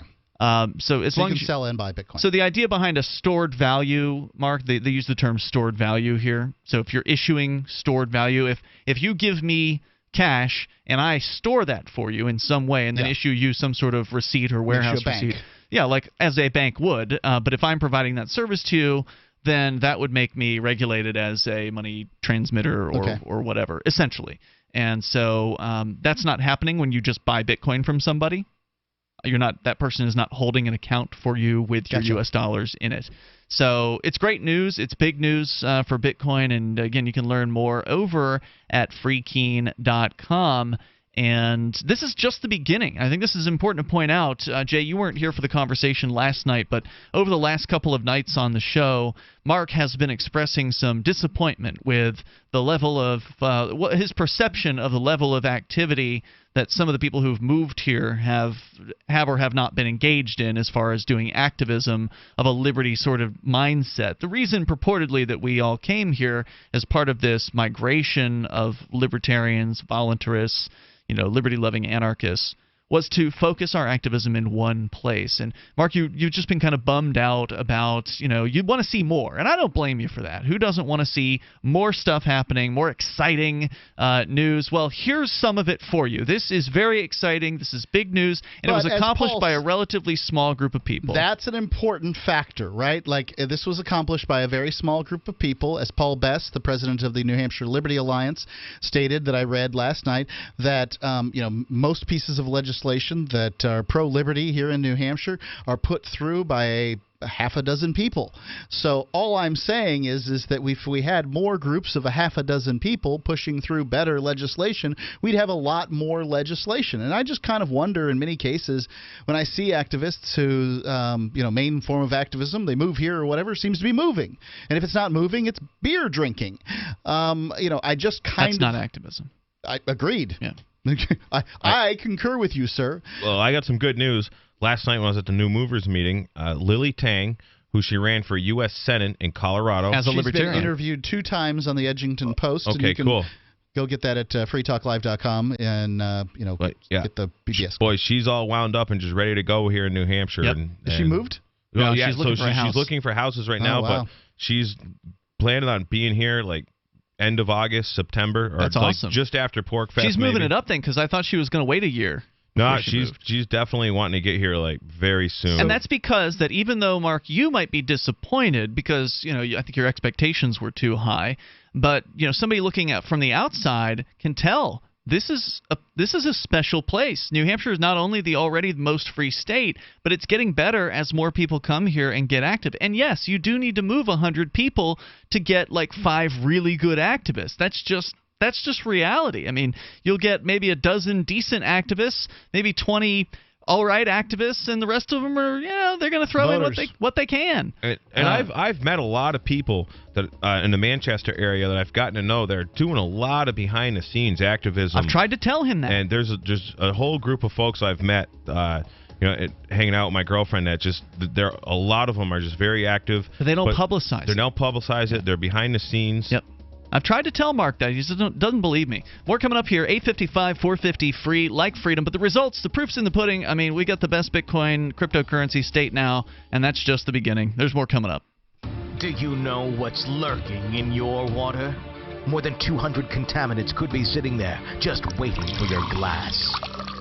With a ProPure water filter, start enjoying clean and great-tasting water today. ProPure filters, independently tested, latest water filter technology. ProPure systems do not require electricity and are easy to set up and easy to use. To find out more, visit your authorized ProPure dealer or ProPureUSA.com. That's ProPureUSA.com. We all have heard about the benefits of fish oils, but what about the presence of heavy metals, PCBs, dioxins, furans, and other contaminants found in fatty tissues of fish? GCNteam.com recognizes this risk and offers IFOS certified tested omega-3 fatty acids. EPA, DHA insist on IFOS omega-3 fatty acid certification. Get the best at GCNteam.com or call 877-878-4203. Understanding your credit score is the first step towards managing and improving it. This is Charlie Sundstrom with your Van Dyke Mortgage Minute. The most influential component of your credit score is your payment history. Almost equally as important is the amount you owe on credit accounts. Also impacting your score, but to a lesser degree, are the length of time you've utilized your credit, the number of new accounts, credit inquiries, and your various types of credit accounts. To help achieve or maintain a healthy credit score, have a system set up to assure your bills are always paid on time. Don't max out your cards. It's better to have a high credit limit with a low balance. Never close old accounts. The age of these can actually help your credit score. But don't be afraid to use your credit. You need several accounts in order to have a credit score. Just keep the corresponding payments within your means. For your mortgage pre-approval and refi needs, start by visiting VanDykeMortgage.com. Corporate NMLS 3035. Van Dyke Mortgage is an equal housing lender. Charlie Sundstrom, NMLS 134251. Are you tired of governments murdering people around the world? Stop using their money. There is an alternative. Bitcoin is a stateless, free market, non-political currency. Bitcoin cannot be inflated or controlled by any government. By using their money, you are helping the state. You have an incredible alternative available now. Learn it, use it, spread it. Get started with Bitcoin at Bitcoin.com. That's Bitcoin.com. For years, LRN.FM has had a listen line that you can call and listen to LRN.FM anytime. Now we're taking the idea to a new level with the LRN.FM audio on demand line. You can call 641-793-9660 anytime and listen to LRN.FM's live feed, and you can listen to a bunch of our original shows on demand. Long distance fees may apply. Just dial 641-793-9660 and choose from the menu 641-793-9660. The Free State Project has reached its goal of 20,000 liberty lovers who've pledged to move to New Hampshire and get active to achieve liberty in our lifetime. Perhaps you're trying to figure out what part of New Hampshire should be your destination. If so, consider Keene. You'll find more than 150 reasons to move to Keene at move.freekeene.com. Keene is famous for its historic, publicity-generating activism, as well as being the liberty media capital of the world. It's home to freekeene.com, New Hampshire's destination for liberty activism, news, and opinion. For years, we've been compiling over 150 reasons to move to Keene at move.freekeene.com, where you'll learn about some of what's happening here and what makes Keene a great place to live. If you love liberty, you'll probably enjoy anywhere you end up in the Shire. But do your due diligence first. Please visit move.freekeene.com for the full list of over 150 reasons to move to Keene. That's move.freekeene.com.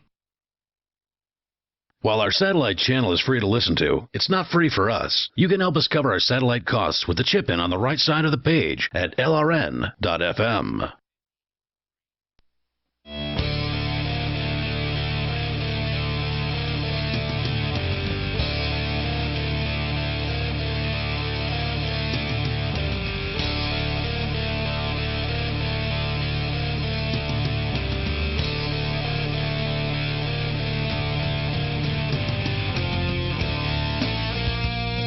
Free Talk Live. You dial toll free and join us here. You can bring up anything that you want.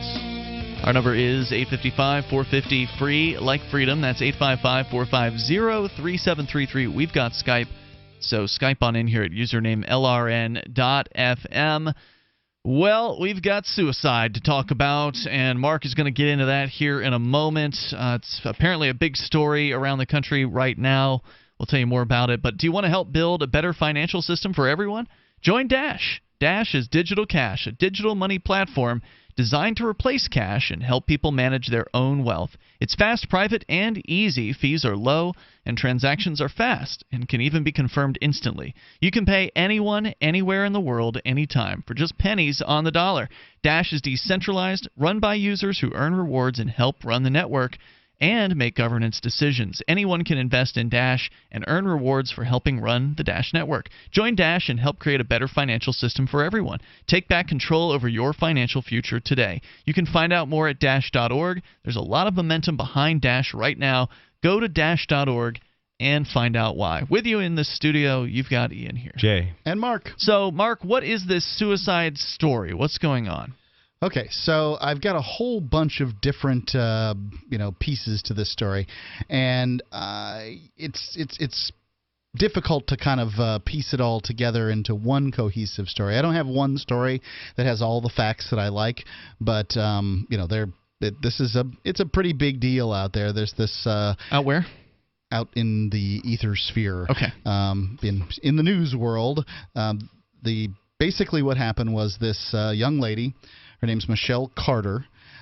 She was exchanging texts with this person that it appears as though every newspaper in the world is calling her boyfriend, who lived 50 miles away from her, whom she had not seen for over a year. She was 17, he was 18 at the time of this incident. So I'm not even sure if the term boyfriend is the right terminology. I mean, if you're not smooching with somebody on a, monthly basis, are they your boyfriend? I don't know the answer to that. But anyway, what happened was this young man named Conrad Roy III. Sitting in his pickup truck one summer day in 2014, Conrad Roy III wavered about his plan to kill himself. He was scared. He texted his girlfriend. "Get back in," she replied. Roy did. The 18-year-old who had long battled depression and suicidal thoughts succumbed to carbon monoxide. He was found dead the following day in a Kmart parking lot several miles outside of Boston. His girlfriend, 17-year-old Michelle Carter, was charged with involuntary manslaughter. Does this sound involuntary to you? Well, it seems like he volunteered to kill himself. I just don't know what this charge that they've trotted out seems like very contrived to try to fit it in here. So they're trying her now in Massachusetts. Now, nearly 3 years later, Carter's on trial in a controversial case that experts say raises new and contentious questions. Can a person be charged and convicted in someone's death even if she was not with the victim when he died? I would also further say that there's a lot of personal development that occurs between the age of 17 and the age of 20. And to try a 20-year-old for something they did when they were 17 kind of ignores the fact that, that person has grown a great deal. If you presume that a person becomes responsible for their actions at 12 years old, I don't know, sounds like an arbitrary number, whatever. If you say that they become responsible for their actions at 18 years old, then she wasn't responsible. If you say that they become responsible at 16 years old, then this is 3 times the length of time from when she became responsible for her actions, if that makes sense. So if she was responsible for actions for 1 year, this is 3 times that amount of time. Does that make sense? So I don't think she should be responsible for this at all because he killed himself, and she might have been a bitch, but ultimately that's, to me, all she's guilty of doing is being, a nasty person in that incident. It's kind of terrible stuff, wouldn't you agree? What she did, yeah. I mean, it's not a nice thing to do. I mean, it's what you would expect from some troll on the internet. That's kind of how I feel this is. I mean, I think that newspapers and internet sites and stuff are really doing us a disservice to be continually using this term boyfriend and girlfriend to talk about these people because they don't sound like boyfriend and girlfriend to me.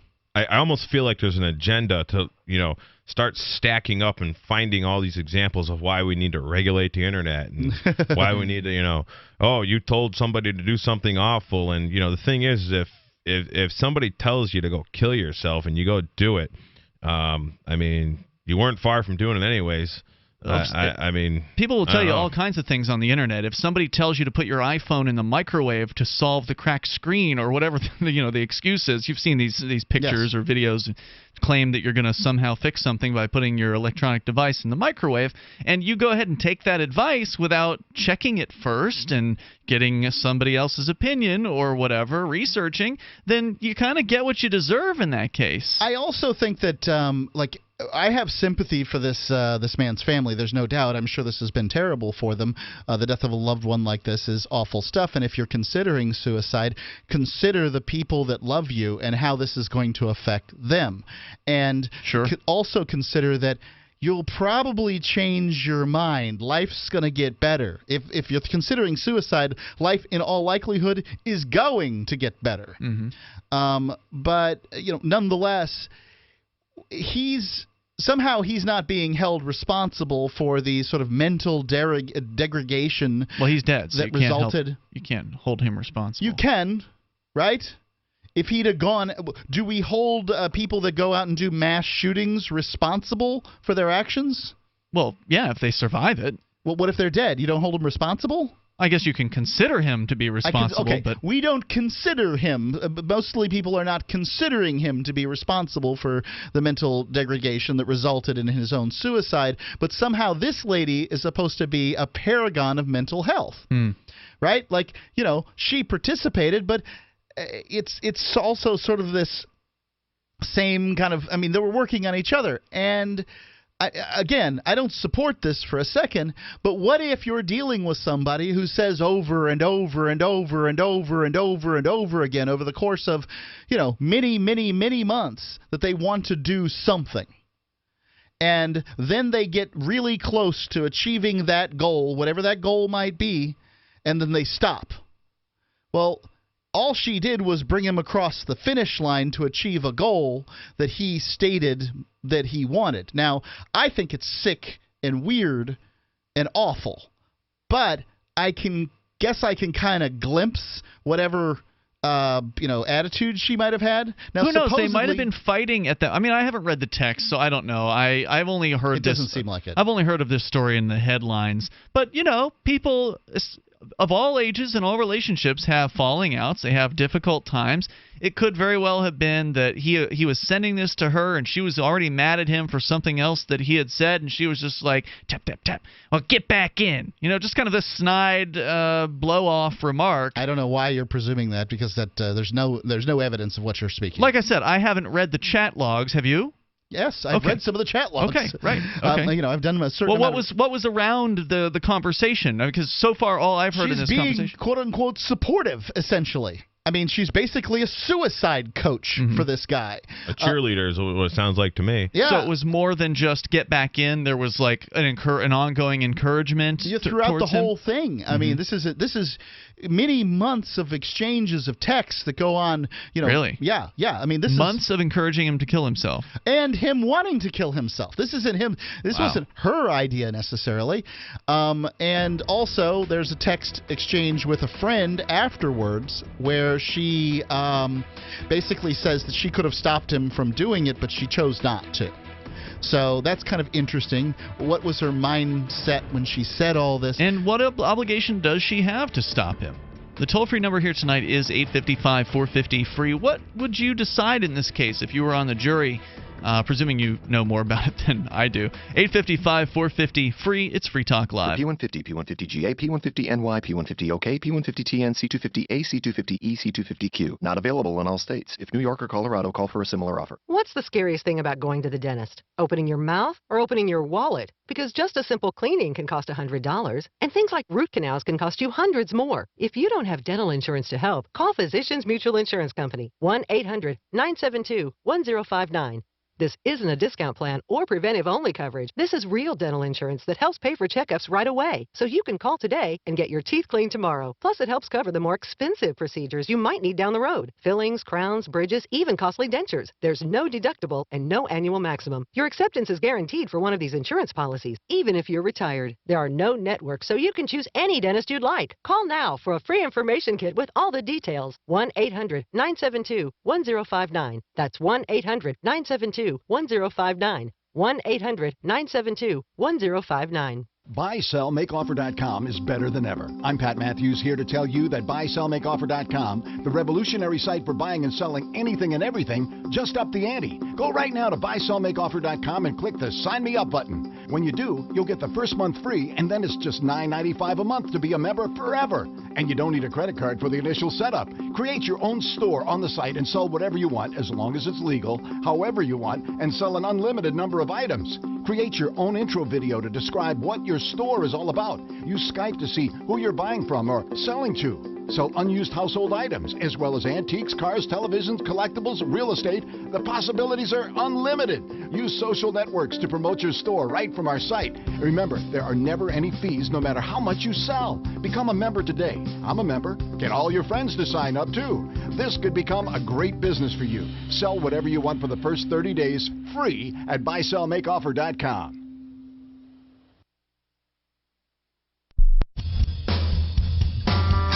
This is Michael Dean from the Freedom Teens radio show. I've run websites since 1996 and have used over a dozen web hosts in that time. AgoristHosting.com is the only one that hasn't broken my heart. Agorist Hosting's uptime and service is stellar, and their DDoS mitigation is the best I've seen. That's important because if you tell the truth in this world, you'll ruffle feathers, and some people will try dirty tricks to silence your voice. No matter what the haters hit us with, Agorist Hosting keeps our websites online. If you have a mission-critical commercial presence or a world-changing activism site, you cannot tolerate any tomfoolery. So go with AgoristHosting.com. And if you want to get your foot in the door with decentralized marketplaces, Agorist Hosting is now offering Open Bazaar hosting. Go to AgoristHosting.com. Click on the button that says Get Hosted. Agorist Hosting. That's AGORIST hosting.com.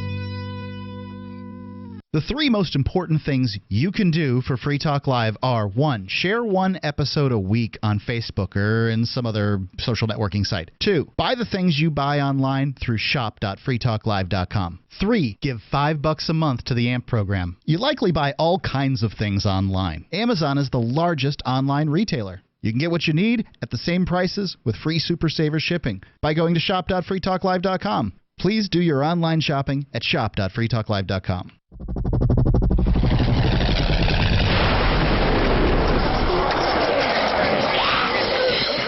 In Survivor Max 2, School Bites, Max must scavenge through a wasteland swarming with the undead. Desperate to find the medicine he needs, he discovers a community of survivors at his former school. Has he finally found the safe haven he's been looking for, or will he discover that school bites?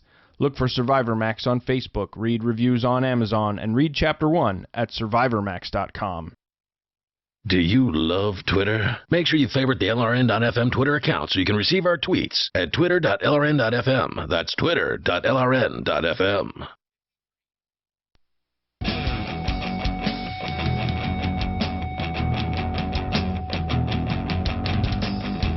Free Talk Live. Dial on in toll free. Join us right here. Our number is 855-450-FREE, like freedom. 855-450-3733. We do have Skype. You can Skype on in here at username LRN.FM. It's Ian, J, and Mark in the studio here tonight. We're talking about the case out of Taunton, Massachusetts, where apparently a young lady encouraged a young man who was 18 at the time to kill himself.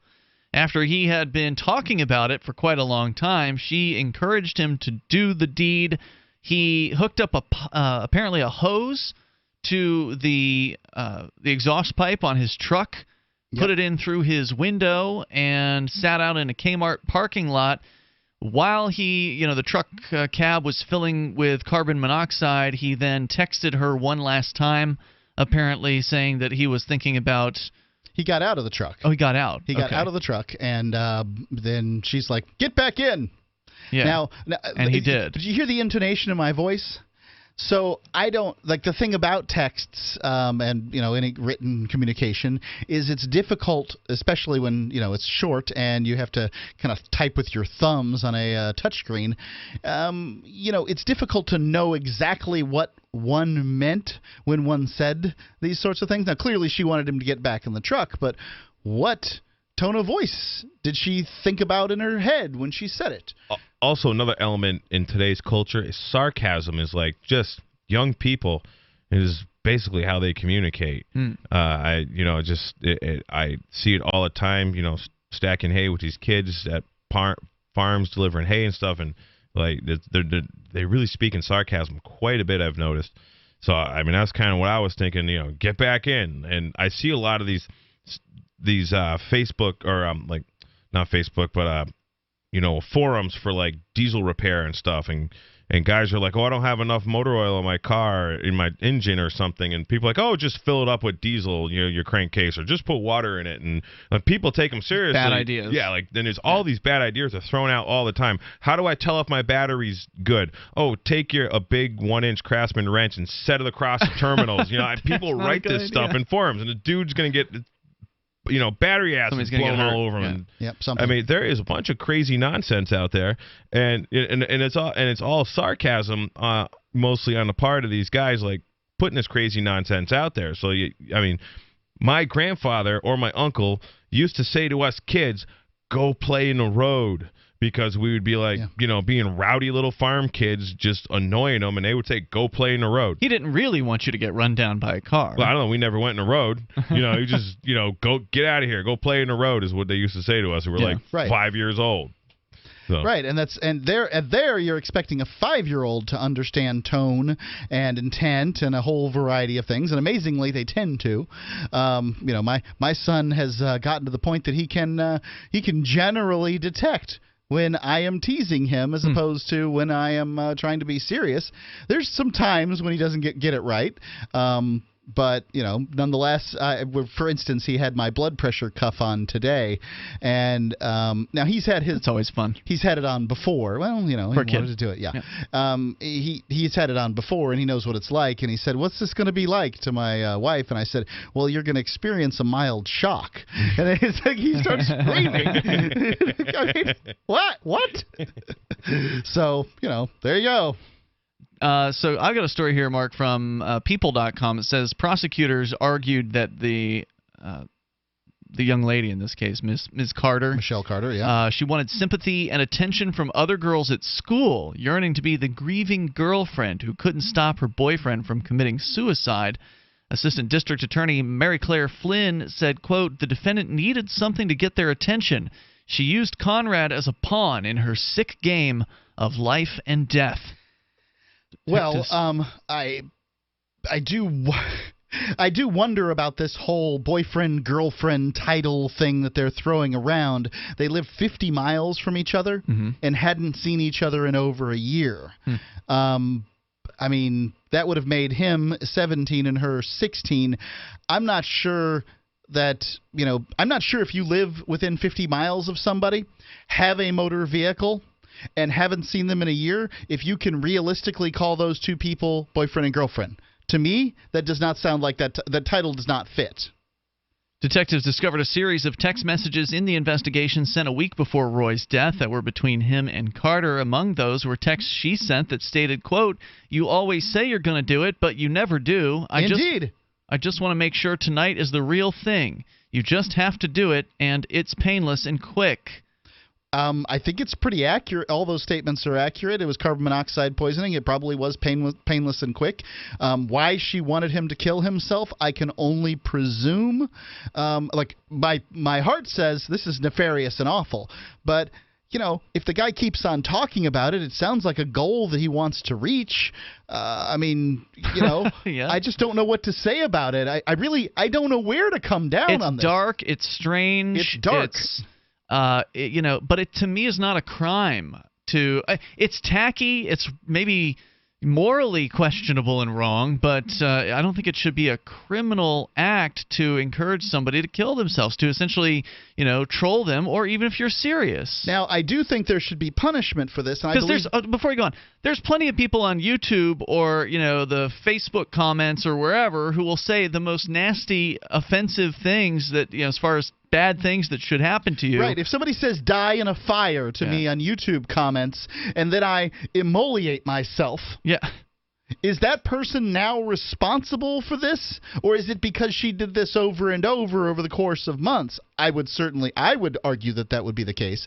If this was given to me as the state prosecutor to prosecute this case, that would be the direction that I would take my particular case. But this is a ground-breaking case. No one has been, put on trial for something quite like this. So is that true? I mean, isn't this essentially the equivalent of cyberbullying? I mean, this has been around. You're presuming, we don't know. What if she's the suicide coach? What if she's the angel of death, as it were? She's trying to ease this person's suffering because, the best I can tell, life was suffering for Roy. He had tried to kill himself in the past, according to this story. Yeah, and so if she thought this was the best thing for him, now you've got this weird situation of intent in play. Mm-hmm. Certainly there's no law in Massachusetts that makes it illegal to assist someone in a suicide. So having been there, well, it's generally illegal to assist in a suicide, but that usually means that you push the plunger when. Would you like the story? Me to read the story? It's being present. I can read that part of the story. I've got several stories here that. Yeah, no, I'm interested in whatever, but it's my understanding that assisted suicide's only legal in the state of Washington, right? Or is there more than one state now? Maybe it's Oregon. Oregon or Washington. It's one or the other, I think. Maybe both, but there aren't very many states that have legal assisted suicide. Yep. So are you saying that it's legal in Massachusetts? I'm confused about what you're saying. I think that it's not illegal to be present while someone else kills themselves. Correct. Okay, that would not be an assisted suicide.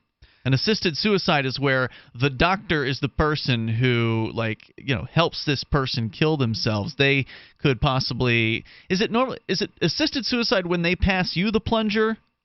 I think that because otherwise I have no idea. It's like, you're supposed to give, as I understand it, in this, assisted suicide doctor environment, the doctor cooks up a cocktail of some, lethal drugs, but then hands it to the person to administer themselves. It's like an electronic switch they hold, they push something like that, and then a machine pumps the stuff into that way they're killing themselves. Right. The doctor's not doing the actual killing. Is then an assisted suicide, I believe, because otherwise, if the doctor presses the plunger, then that's not a suicide, supposedly legally. About a month ago, I was on Cape Cod and we were stacking some hay, and I heard I think the girl's about 14 years old, and she was having a debate with another girl, and I was on the truck throwing the hay in the barn, and I could hear these two kids talking. And the one girl, in whatever debate, the one girl proves the other girl wrong, and the girl that got proven wrong, her comment was, "Well, why don't you just go kill yourself then?" Oh, criminal charges. This was like a couple of 14-year-old kids just joking around, and I've heard that terminology from young kids. Oh, just go kill yourself. Sure. Because of just some little friendly, it's banter. Debate or something. Yeah. Here from thedailymail.co.uk. He also argued that Carter shouldn't have been charged with manslaughter because Massachusetts doesn't have a law against encouraging or assisting suicide. Okay. So there you go. And this was the defense attorney who said that? Let's see. Carter's lawyer, Joseph Caladawo, argued that Roy was a depressed teenager who had previously tried to take his own life and was determined to finish the job this time. Clearly, he wasn't determined if she had to send him a text to tell him to get back in the truck.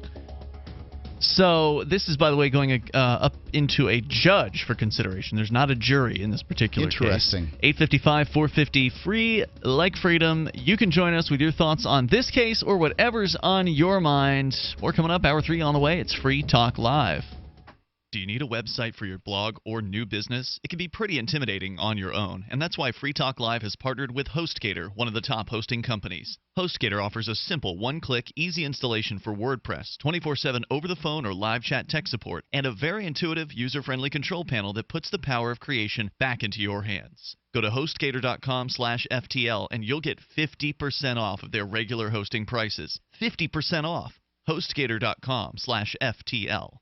You've said it yourself. We need a healthcare system that focuses on health, not sickness. Health insurance pays for treating sickness but gives you nothing for being healthy. There's a free market healthcare company that gives you freedom from health insurance. They give you a proactive health assessment daily, no charge 24-hour access to doctors. Check them out right now at healthexcellenceselect.com. Any kind of doctor, traditional, integrative, chiropractic, acupuncture, and massage. You'll love the service and price. healthexcellenceselect.com. healthexcellenceselect.com. I love My Magic Mud. I drink a lot of coffee. I had stains on my teeth. Then I found My Magic Mud, and I was told it would remove stains. So I paid attention when I brushed the first time. My Magic Mud is black tooth powder, and the difference it made in my teeth in one application was noticeable. With 4, my teeth were as white as you normal folks out there. Please go to mymagicmud.com and buy a jar. There's 150 applications for $25. You can use Bitcoin. mymagicmud.com. If you want to know the latest about Free Talk Live before we go on the air, all you need to decide is how you want it delivered. It's your choice. Visit news.freetalklive.com. You can get emailed announcements and participate in contests via our email updates list. Plus, we have a Twitter account that you can follow and a Facebook page where you can become a fan. So visit news.freetalklive.com to get news about Free Talk Live as soon as it's announced and the way you want it delivered at news.freetalklive.com. That's news.freetalklive.com.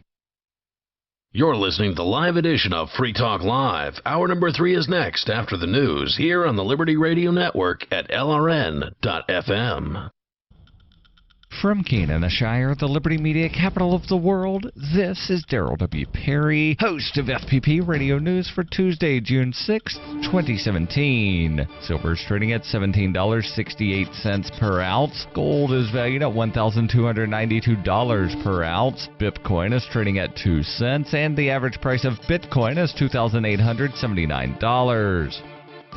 Antiwar.com reports the Department of Justice has charged 25-year-old Reality L. Winner with illegally removing top-secret intelligence from a facility and sharing that intelligence with the news media in relation to the story from The Intercept on the NSA document involving the Russian election hacks. Reality, who was born Sarah, was working as a contractor for Pluribus International and is accused of having given the document in question to The Intercept. The Intercept appears to have inadvertently gotten her caught by contacting the government about the document and showing them a picture of it. The picture showed the document had a particular fold in the paper, which officials concluded were able to trace back to a specific printed version of the document. Investigation into the 6 people involved in printing the document revealed Winner had been in contact with The Intercept around the time it changed hands. The Intercept also reportedly shared the postmark on the document they got, revealing it was sent from Winner's home. There was a report of a potential political motive for the leaks, as Winner is said to have called Trump a piece of crap on her Facebook page. Officials were quick to denounce Winner as having violated the trust she was given in handling the document. The criminal complaint suggests she could face 10 years in prison for the leaks, and given the Trump administration's eagerness to show itself cracking down on such leaks, they will likely be pushing hard for the biggest sentence they can get. For nearly 40 years, Roberts & Roberts Brokerage has been a trusted source for buying and selling precious metals like gold and silver. They also take Bitcoin for precious metal purchases and have permanently removed the minimum purchase amount for all orders paid in the digital currency. Call Roberts & Roberts today for knowledgeable advice on buying and selling precious metals and a forward-thinking approach to new technologies. 800-874-9760 or visit online at rrbi.co.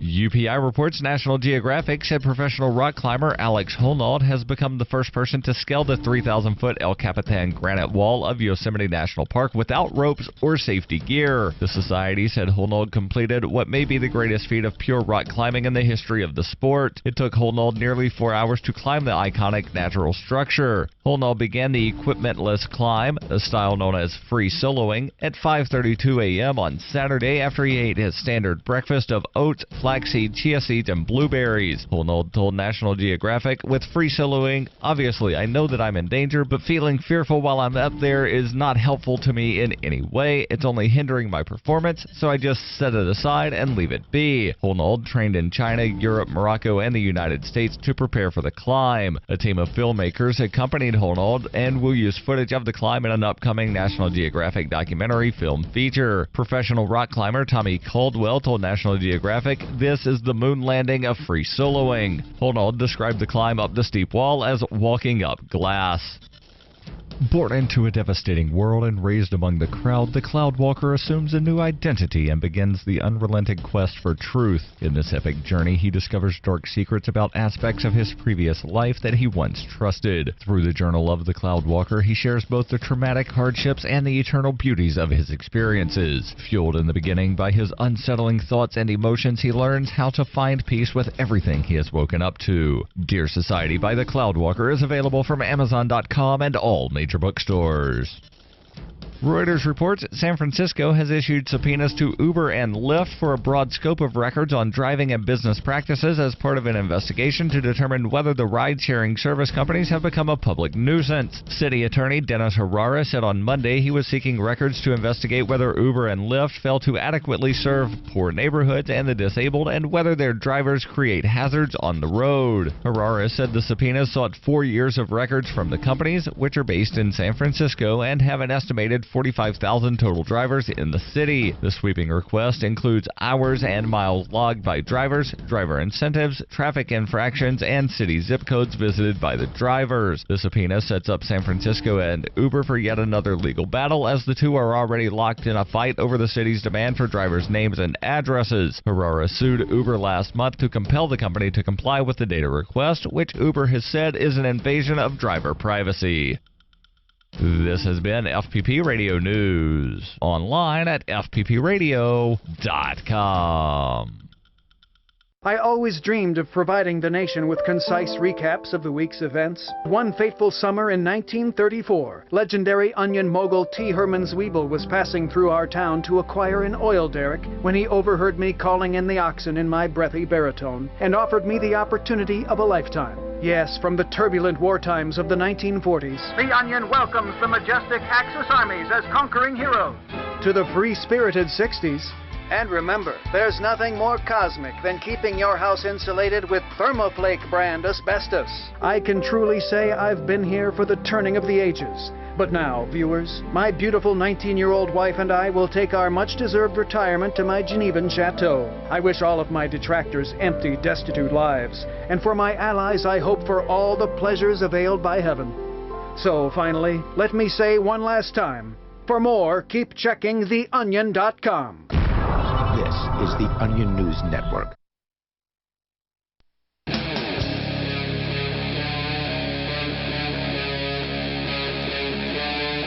Free Talk Live.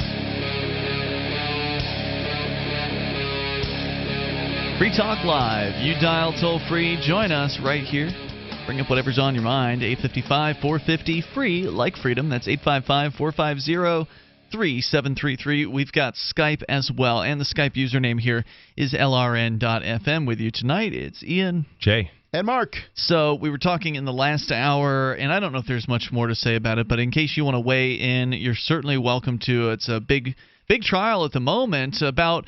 Really, it's kind of a freedom of speech trial, in my opinion. Yeah, they call it. They use the terminology freedom of speech in these. The defense does. The defense in here that it's.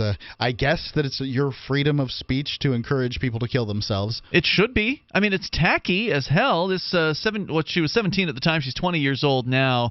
She'd been encouraging her. You're saying he wasn't really her boyfriend because they weren't nearly close by to one another, but her boyfriend, supposedly to kill himself. He had been wanting to for a long time. He had attempted suicide years in the past and I guess talked a lot about it, and so she was trying to encourage him to go through with it because I don't know what her excuse is for that, just because maybe she wanted him to shut up about it. I don't know. But like I said, I haven't read I haven't read all these chat logs, but he did actually go out one night to put a hose, I guess, connect a hose to his exhaust pipe on his truck, run that into the window on the vehicle, and then sit in the cab filling the cab with carbon monoxide, which is supposed to be a relatively painless way to die. And he had second thoughts in the middle of the process, stepped out of the truck, and then contacted her via his cell phone, where she then encouraged him to get back in, which he then did. And now he is no longer with us. She's been charged with, what was it, involuntary manslaughter? I presume they're looking for a felony, several years in prison here. Yeah, involuntary manslaughter is a felony, yep. And that's the story. It's in court right now. It's in front of a judge.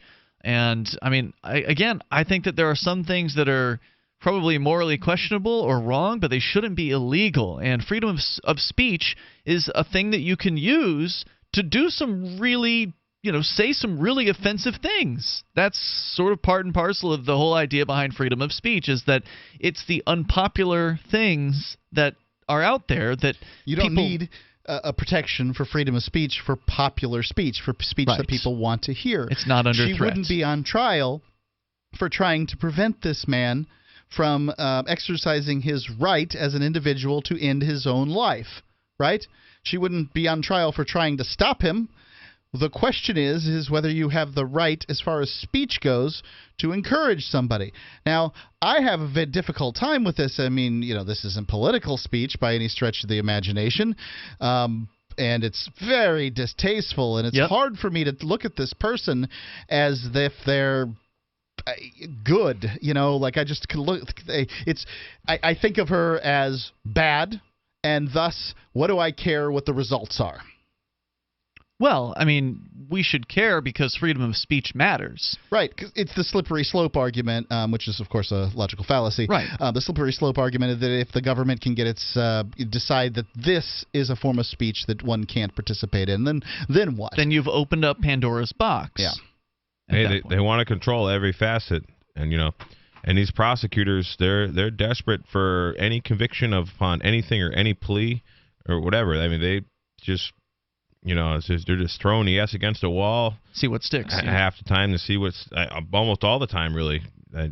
I've experienced, a lot of this, BS with prosecutors. They go after people for any little thing they possibly And this case may very well be better off in front of a judge than a jury because, the jury might be like, cyberbully, guilty, whereas the judge may have the ability to say, well, this is free speech, it's distasteful, but not guilty.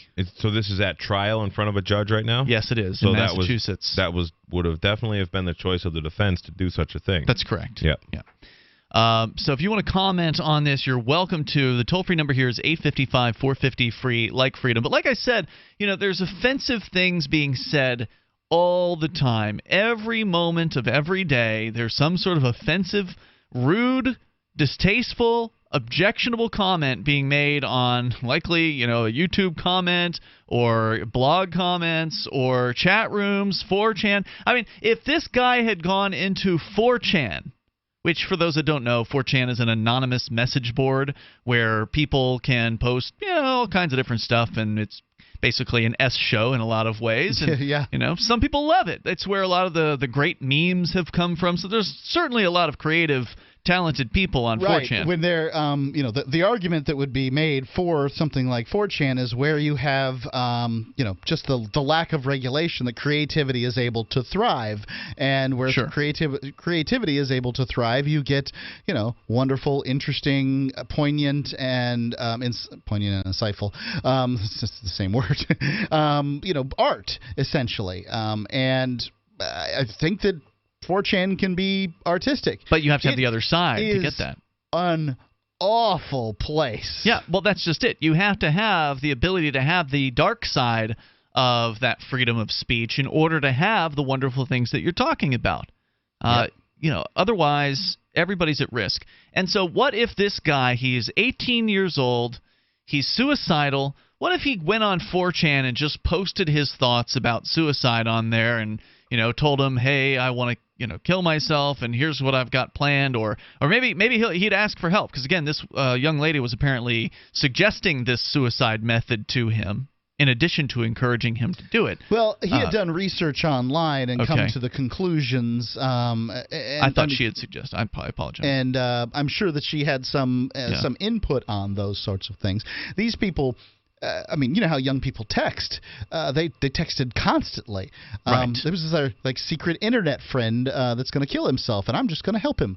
I mean, I don't know. It's really weird stuff, but what I was saying is, what if he went to 4chan instead of having this supposed girlfriend? Yeah. What if he went to 4chan and posted his plans on there, asked for input or whatever ideas, and all these anonymous, a lot of them a-holes, went in there and just started giving him suicide plans and tips and encouragement, and maybe there was 25 people on that thread who told him that he should off himself. Does that mean that the prosecution should be able to go and subpoena 4chan's server and get IP information for every single person that was using the supposed anonymous message board on that day, track down all of their locations and bring them all up on charges? I think that the most damning piece of evidence against her is the fact that the guy got out of the truck kind of questioning whether or not he wanted to do this, and she encouraged him she told him to get back in the truck. And that makes him look like the powerless Nimrod, and her look like the evil harpy that is attempting to, garner some kind of sympathy. Yeah, but it's still just more words. That's all. It's still just she's not his puppet master. Right? That is what is being portrayed in the news. And there's a couple of texts that you can grab out of these, many texts that are out there, and it looks that way. That doesn't mean it's true. And then how would it ever be? Are you not responsible for your actions? I mean, obviously he is. The consequences came down upon him. I think it's that people see these dire consequences and this poor, this pathetic guy that was struggling with life, and they want somebody to pay. And I feel like I understand where they're coming from when it comes to this woman. It's hard to look at her as somebody else, but she was younger than this guy, and he didn't shut up about wanting to commit suicide. He was just suicide, and that maybe she was tired of hearing about it. That emo stuff is, it's played out, man. Toll-free number tonight if you want to join us here, 855-450-FREE. You are welcome to weigh in on this situation. And maybe you think something should be done to this young lady. I mean, ultimately, she's the one who has to live with this for the rest of her life. That's where I never got the ability to point out that I think that she should be punished, and I think she's gotten the punishment. The punishment is severe public shaming. Oh, yeah. No doubt. Is the punishment of being in prison for, I don't know, this is the lowest degree of felony, call it 5 years. 3 years or something like that for involuntary manslaughter. I mean, I've seen people who've killed people in drunk driving accidents, which would essentially be something similar, even worse, frankly, do less than 3 years in prison. Is that going to solve anything?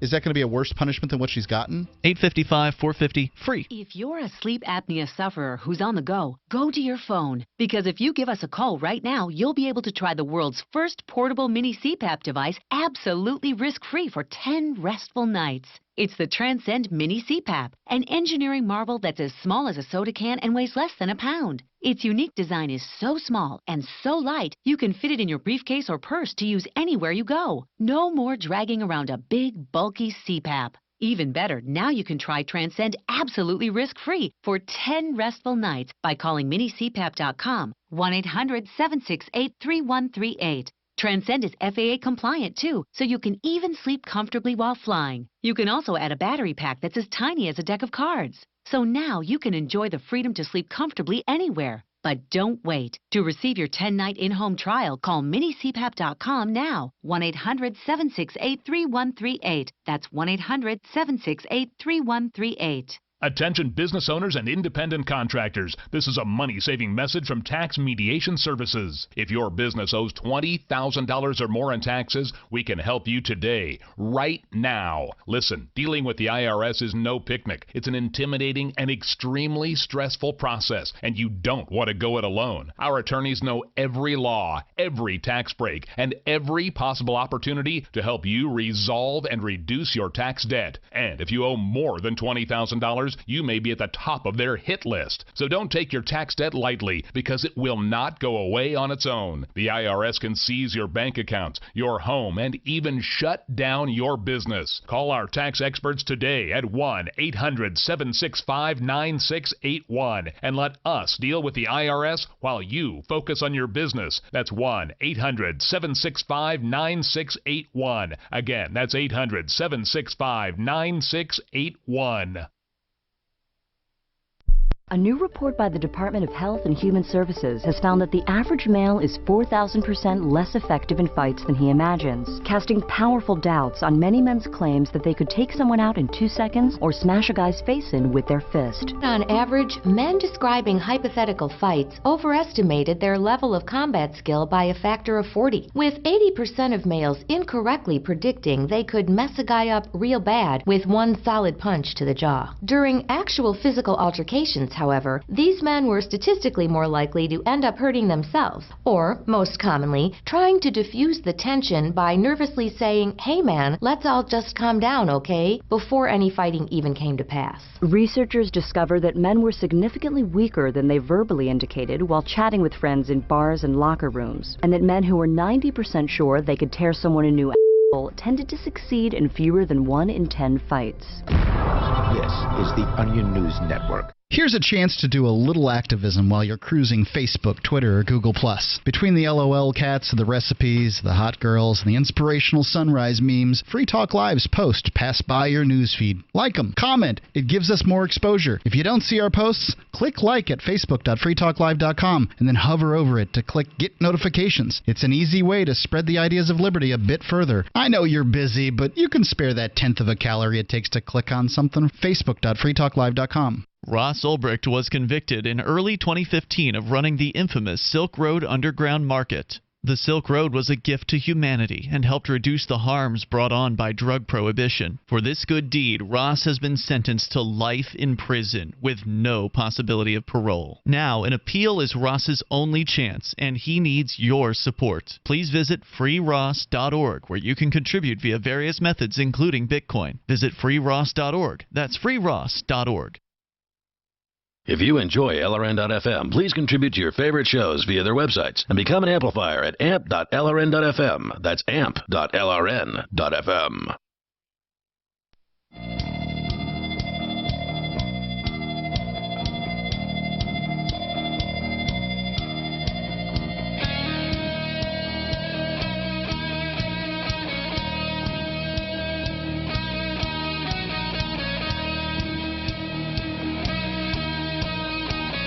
We invite you here to Free Talk Live, where you can join us on the radio waves. You can bring up anything that is on your mind and take control of these airwaves here. Our number is 855-450-FREE, 855-450-3733. Has free speech gone far enough? You've got teenagers encouraging each other to kill one another on the Internet, and now one of them has been charged criminally for it. That is the news out of Massachusetts, where a young lady is facing years in prison for encouraging her then supposed boyfriend online to kill himself. Well, he did, and now they're bringing felony charges of involuntary manslaughter against her. And if there is somebody out there that thinks that she should go to jail for this, I want to hear from you. Our toll-free number is 855-450-FREE, like freedom. We've got another story, Jay, that you're going to tell us about. But first, Mark, what's the latest from hope.freetalklive.com with the orphanage that's being built in Uganda? So I needed a total of $4,000 in order to buy all the supplies to get the walls finished, the roof done. I listed off all the supplies in last night's show. But there was sort of a break point between the two, supplies. Like we could get $2,500 would get us the supplies we needed to get the walls done, and then we could get the remainder of the stuff for the roofing done with another $1,500. I got that $2,500 raised, but I haven't got that $1,500 yet raised. So I would encourage you, please, if you're interested in helping some about 40 orphans who have to sleep head to toe in a dark room with no electricity. to be able to have their own place so that they can each have a bed and a little closet or footlocker kind of thing, and a place to wash their face and brush their teeth in the morning so that they can go to school. If you want them to have that kind of thing, we can do that for about $20,000. $20,000 for a domicile for 40 kids whose parents have died from war and AIDS and the variety of things that kill parents in Uganda, I guess. But I've done all the checking. It's a legit story. If you want to help these kids, please go to hope.freetalklive.com. I've got all kinds of options for you. You can give to my PayPal, and I'll make sure they get it. I've been using Bitcoin, cryptocurrency, to send it over there. That's the only Bitcoin transactions I've been doing is because it's widely accepted, and there's somebody in Uganda that can help them transmit that money into shillings. Nice. Yeah, it's really great. Right there. So PayPal, GoFundMe, Bitcoin, Ether, Dash, your choice. Right there at hope.freetalklive.com. Now, so your donation's going to be tripled. That's if you correct. Donate. By both Sell 411 at getsell411.com and the Jax wallet, the official wallet of Free Talk Live, at jax.io. Which is incredibly generous and awesome. Yes, it is. So it's, once again, hope.freetalklive.com. Now, you had an interview this morning. Did that happen? It didn't. I was supposed to have an interview with Kamua Saul, who is the preacher man that I sent over there to sort of check everything out, and he had never met Ndufuna Johnson, but once he went over there and saw what was going on, he hooked up with Ndufuna to help him sort of in his advisory role. Kamua Saul is a man probably in his 40s or 50s. He's a preacher, and he's understands how to do fundraising and just things that a 40-year-old, 50-year-old man would understand. Ndufuna Johnson I think he's in his early 20s, if not in his late teens. I don't know his age precisely, but he's a young man. He was himself in this area an orphan, and he developed his faith and interest in orphans as a result. These are probably his friends that he was helping along. Like, he's just the older brother of these kids, and it's just constantly more of them come along because there's always the need. So was it technical difficulties this morning? Or yeah, Ndufuna Johnson couldn't use Skype for whatever reason. Excuse me. Kamua Saul couldn't use Skype for whatever reason, wanted to use Facebook Messenger. I didn't have that set up, so I needed your help, but then, when it was done, it wasn't available. So didn't work out, huh? Yeah, tomorrow maybe. Okay, very good. So, and that'll appear on the Edgington Post, which people can go and listen to. If you subscribe to our normal podcast, it's included. And if you want to just subscribe to Edgington Post, you go to feeds.freetalklive.com. There's a special Edgington Post only feed available for you there. So, Ian, Jay, and Mark in the studio tonight. Jay, you have somebody who runs, I guess, a lumber mill? A sawmill. Sawmill down in Fitzwilliam, New Hampshire. Yes. That's being threatened by the EPA. Oh, he's been fighting with the EPA for 10 years. So I went there a couple weeks ago to buy some lumber because I want to buy lumber directly from the guy who makes it, and I want to buy it from a family. Okay. And get the best deal that way, I guess. Absolutely. And I don't buy stuff like that from Home Depot because one thing in New Hampshire, we can go buy lumber from guys who actually make lumber. We get a lot of it. Yeah, I've got things on my property that are made out of only the wood on my property. So is Damon Sawmill in Fitzwilliam, New Hampshire. They're on Route 12. They're like a mile north of the Massachusetts line. And I showed up there. The guy's he's sawing lumber. Says when we're yelling at each other over the saws, he asked me where I'm from, and I says, well, originally I'm from Massachusetts. He says, what the hell are you doing in New Hampshire? I said, I came here to overthrow the government. And he just turned looks off the at saw me. and said, I'm here. He looks at me and says, I love you. And he's like, let's go over here. So we walk outside the sawmill, and he starts telling me about the EPA. The EPA, I've been fighting with them for 10 years. He goes, come here, show me. He shows me this big engine.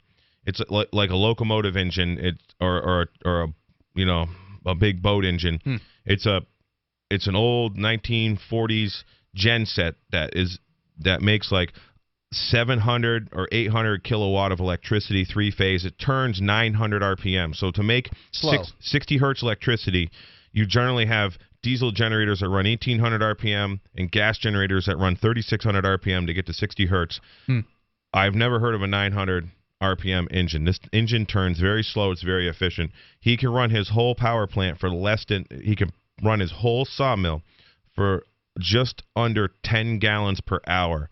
And this is a huge sawmill. There is just saws and bark strippers and planers. That is really impressive. Knowing a little bit about diesel engines, I'm really surprised that you can do it on 10 gallons an hour. Yeah, just under 10 gallons an hour. Okay. Now, he has been fighting with the EPA for 10 years, has been basically been saying, you need to tie into the grid. You can't run your own engine. What? So he can't buy the electricity. Just to buy the electricity from the grid would cost him about triple of what he's paying for diesel fuel to run the engine. And this just has to do with the fact that he's burning fuel. They don't like that. This has to do what my opinion is. This has to do with the fact that this guy don't need the grid. That this guy's independent. That there's major sawmills like Sasasmo over in Brattleboro, which is like one of the largest sawmills in New England, that would love to see this guy not operate. Yeah, I am sure that there's a Sasasmo lobbyist that is pro this EPA stuff, and I'm sure there is National Grid or Eversource or whoever that is pro this EPA to make sure these guys tie into the grid. Let's talk more about it coming up here in moments. Maybe you can relate. You're welcome to dial in toll-free and join us here at 855-450-FREE, like freedom. That's 855-450-3733, and we've got Skype, where you are invited to Skype in at Skype username LRN.FM. This is Free Talk Live.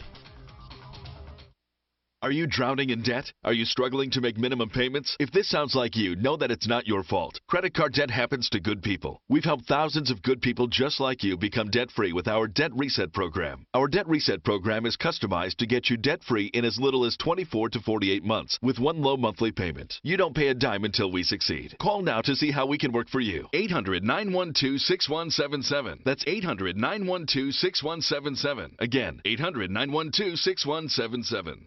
Fully cooked, ready-to-eat bacon. I'm talking thick, meaty, center-cut presidential bacon. Savory and delicious. I buy some, I use some, I store some. Awesome. No refrigeration needed with a 10-year shelf life. NASA pack technology. Bacon. Fully cooked, fully hydrated, ready to eat right from the packed bacon. Or warm and served. Life-saving, ready-to-eat bacon. 10-year shelf life bacon. Ships free at fullycookedbacon.com. Fullycookedbacon.com. Since time began, tyrants have taken aim at personal liberties. Now there's a movie that aims back.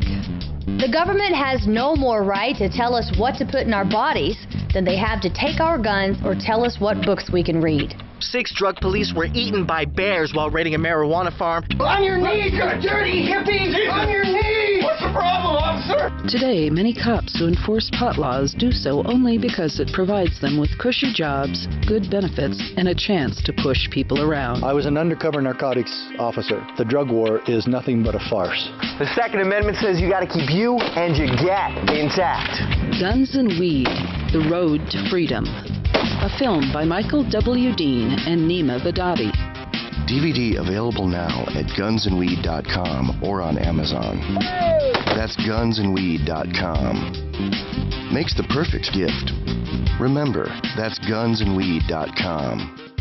So you've signed the Shire Society Declaration and are planning your move to New Hampshire to be around more liberty-oriented people. Next, sign up for the Shire Society Forum at forum.shiresociety.com. There are a bunch of people there who are already in the Shire, and they want to meet you. If you're already in the Shire physically, you should also come by the forums. Remember, not everyone uses Facebook. New people are signing up for the Shire Society Forum every month, so drop in and say hello at forum.shiresociety.com. So you've heard all 3 hours of the latest episode of Free Talk Live, and you're still hungry for liberty-oriented audio content? Did you know that we have another 24/7 audio stream at LRN.FM? The Liberty Radio Network airs the latest episodes of some of the best liberty-oriented podcasts on the internet around the clock. In addition to recorded content, you'll also hear live shows like Free Talk Live, originating from our Keene, New Hampshire studio. So listen anytime at LRN.FM. That's LRN.FM. Uncovering the secrets and exposing the lies. That's what the readers of freedomsphoenix.com get every day. FreedomsPhoenix.com, constantly providing the information, the real news about government policies, and the real relationship we all have with the coercive government. The real condition of the economy, innovations in technology, breakthroughs in energy, health, and computer science. Learn the truth well before it's admitted to in the lamestream media. The corporate media, nothing more than distributors of government propaganda, but now there's an alternative. FreedomsPhoenix.com. Constant news updates on the issues that affect your life in the most important ways. With liberty and property under constant attack, FreedomsPhoenix.com provides the understanding behind the propaganda, and it encourages the participation of its readers. Go to FreedomsPhoenix.com. That's freedoms with an S, Phoenix.com. FreedomsPhoenix.com. The revolution between the ears has already happened. You can put the Liberty Radio Network on the air in your area. Visit broadcast.lrn.fm to learn how. Broadcast.lrn.fm.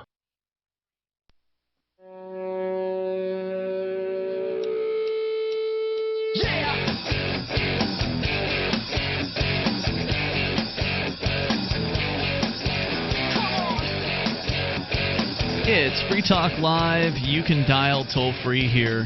Bring up anything that you want. You think you own your property? Not when the EPA comes sniffing around. And apparently one lumber mill owner in New Hampshire has been dealing with these people for a decade. Jay Noon is with us here tonight. Ian and Mark also in the studio. And you are welcome to share your stories, your thoughts, your observations. Toll-free number here, 855-450-FREE, like Freedom. We've also got Skype. So Skype on in here at username LRN.FM.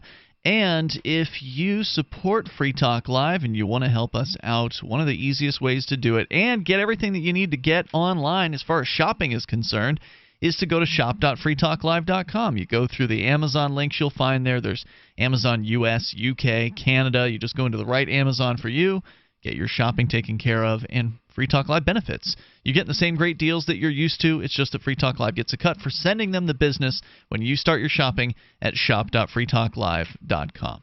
All right, so Jay, you were telling us about Fitzwilliam, New Hampshire. It's kind of southwestern New Hampshire, maybe about 25 minutes south of here. Yep. And we're here in Keene, New Hampshire, where we're doing this show from. You met a guy recently who runs a lumber mill, and his name is Brian Damon. And he runs it all off of a big old engine. Right. That he says is very efficient. Yep. That he spends, what was it, 10 gallons per... He said less than 10 gallons per hour. Hour. And it is more than enough capacity to run everything. So the EPA forced him to... His options were get on a grid, which was going to be, I think, $1.4 million or $1.3 something $1 million just for. I thought you said it was 1.2, but I mean, we're just arguing about change at this point. I don't remember the exact number, but he did get on tell the me. Grid. Why is it so expensive? Because you got to run 3-phase power down some Class 5 road. Oh, he's way away from New Hampshire. He's way away from the power lines. So there is no 3-phase in the road. Where he's at, there's no 3-phase there, so they got to bring it in several miles. Oh wow! And then the transformers. Now, and my stepfather out in Colorado, we had these. We would buy 10K transformers. He would buy to run these irrigation sprinklers, and a 10K transformer for 3-phase, you need 3 of them, was about $20,000 per transformer. So a lot of times, what farmers would do is they would try to split the cost. And that's so it's going to cost you $55,000 or $60,000 or something to have the power company set you up so you can run your 3-phase power. And these guys that work for National Grid, they make very, very good money. Their benefits are tremendous. Everything's expensive with any of these government regulated industries. Sure, there's no competition. Yep, there's no competition. Everything's tremendously expensive, and it was going to cost him. It was going to cost him several times more just to buy electricity from the grid than it would cost him to run diesel fuel. Let alone all the install. Let alone just basically putting a guy out of business. Right. There's no point in him at 63 years old to put $1 million. No, it's crazy. So shut it down. Give it to your kids. Whatever. The kids don't want to. Can't do it either. There's no point. You can't. Give the money. Well, right, yeah. If you got $1 million and you're at the end of your life, and the kids aren't interested in running the lumber mill from that point forward, then you sell the place and Give them the cash. The kids are interested. It's profitable the way it is. It's the only reason he's still in business. So, and also there's other lumber mills all around the country. He was telling me, there's one in Connecticut I know where they have a big Cat diesel engine that spins a saw. And then, they have electricity running other things. But so that guy who's got the big Cat engine, the 300 horsepower or 200 horsepower Cat engine spinning his big radial saw, cutting huge timbers. Do you have to sharpen that saw daily or weekly or what? Well, I know some of these guys, they have little replaceable carbides. Yeah. And when they break out, you just put a new tip in. Okay. And the carbides stay pretty good, I guess. I don't really know. All right. And these big old spinners, they can cut? How thick of a tree can you cut with that? So this guy make a beam, I would presume. This guy in Fitzwilliam was cutting trees that were 30, 40 inches in diameter. No problem. And he's got two 54-inch saw blades, one on top of the other. He could literally cut like an 8-foot log. When you say an 8-foot log, what's that mean? 8-foot diameter tree. He can cut something huge. I mean, an 8-foot diameter tree. Yeah. When I want to bring you over there and show you this place. This thing is I've never seen anything like this. This is absolutely amazing. You got a saw sound. You know what that is? That's a little hand circular saw. Yes, I know. Running through a 2x4. Yeah, this is nothing like the saw we're talking about. Maybe some plywood. So these saws literally have these blades have these huge, I don't know, they had to be like 70, 80 horsepower electric motors running them. You'd need them. Now the guy down in Connecticut that I knew, the EPA was giving him trouble years ago. He had a 200-something horsepower diesel engine. Then he had to replace that with a equivalent, whatever electric motor, and the electric motor was going to be about $50,000 or something for him, and then he had to bring the three-phase in from the street, and I don't know what he was doing about it. In fact, I guess I could drive to his place. That's in Barkhamstead, Connecticut, because I bought lumber off him years ago, and he was having EPA issues, and I told this Brian fellow a little bit about this. So what the EPA ended up forcing Brian Damon to do, since there was no way he could bring in the power from the grid, he couldn't operate at a profit. He could not operate at a competitive price and make a profit if he had to buy electricity. He can buying diesel fuel and running his own power plant. So what they did is they made him bring in another generator. He had to go buy another gen set. It had to be certain emissions approved. I can't remember what he told me, a tier 2, tier whatever. Can't run the old one from the 40s. Can't run the old one. And the new one is 550 kW. It's got a 12-cylinder Cummins engine in it. I went and looked at that. That one has to turn 1,800 RPMs. It's the way a lot of the newer engines are set up for higher RPM. And so it consumes a lot more fuel. Now, it is a smaller displacement engine. It is less horsepower. But it is spinning faster. So it is using a little over 15 gallons per hour of diesel fuel, and he cannot run the entire sawmill off this genset. And he shopped around for years to buy a genset. So he's got planers in there. He's got like a shavings maker. He's, for making bedding for animals. This guy's got just a lot of stuff I was just so impressed with. This place is really cool. I'm going to go take a full tour of it sometime on a Sunday afternoon with him. And the guy's a farmer. He makes hay. He raises replacement dairy heifers. These guys all work. All his kids work in the business. He's got a handful of kids. He's got some grandkids. They all work. And it's just a real mom-and-pop operation all the way around.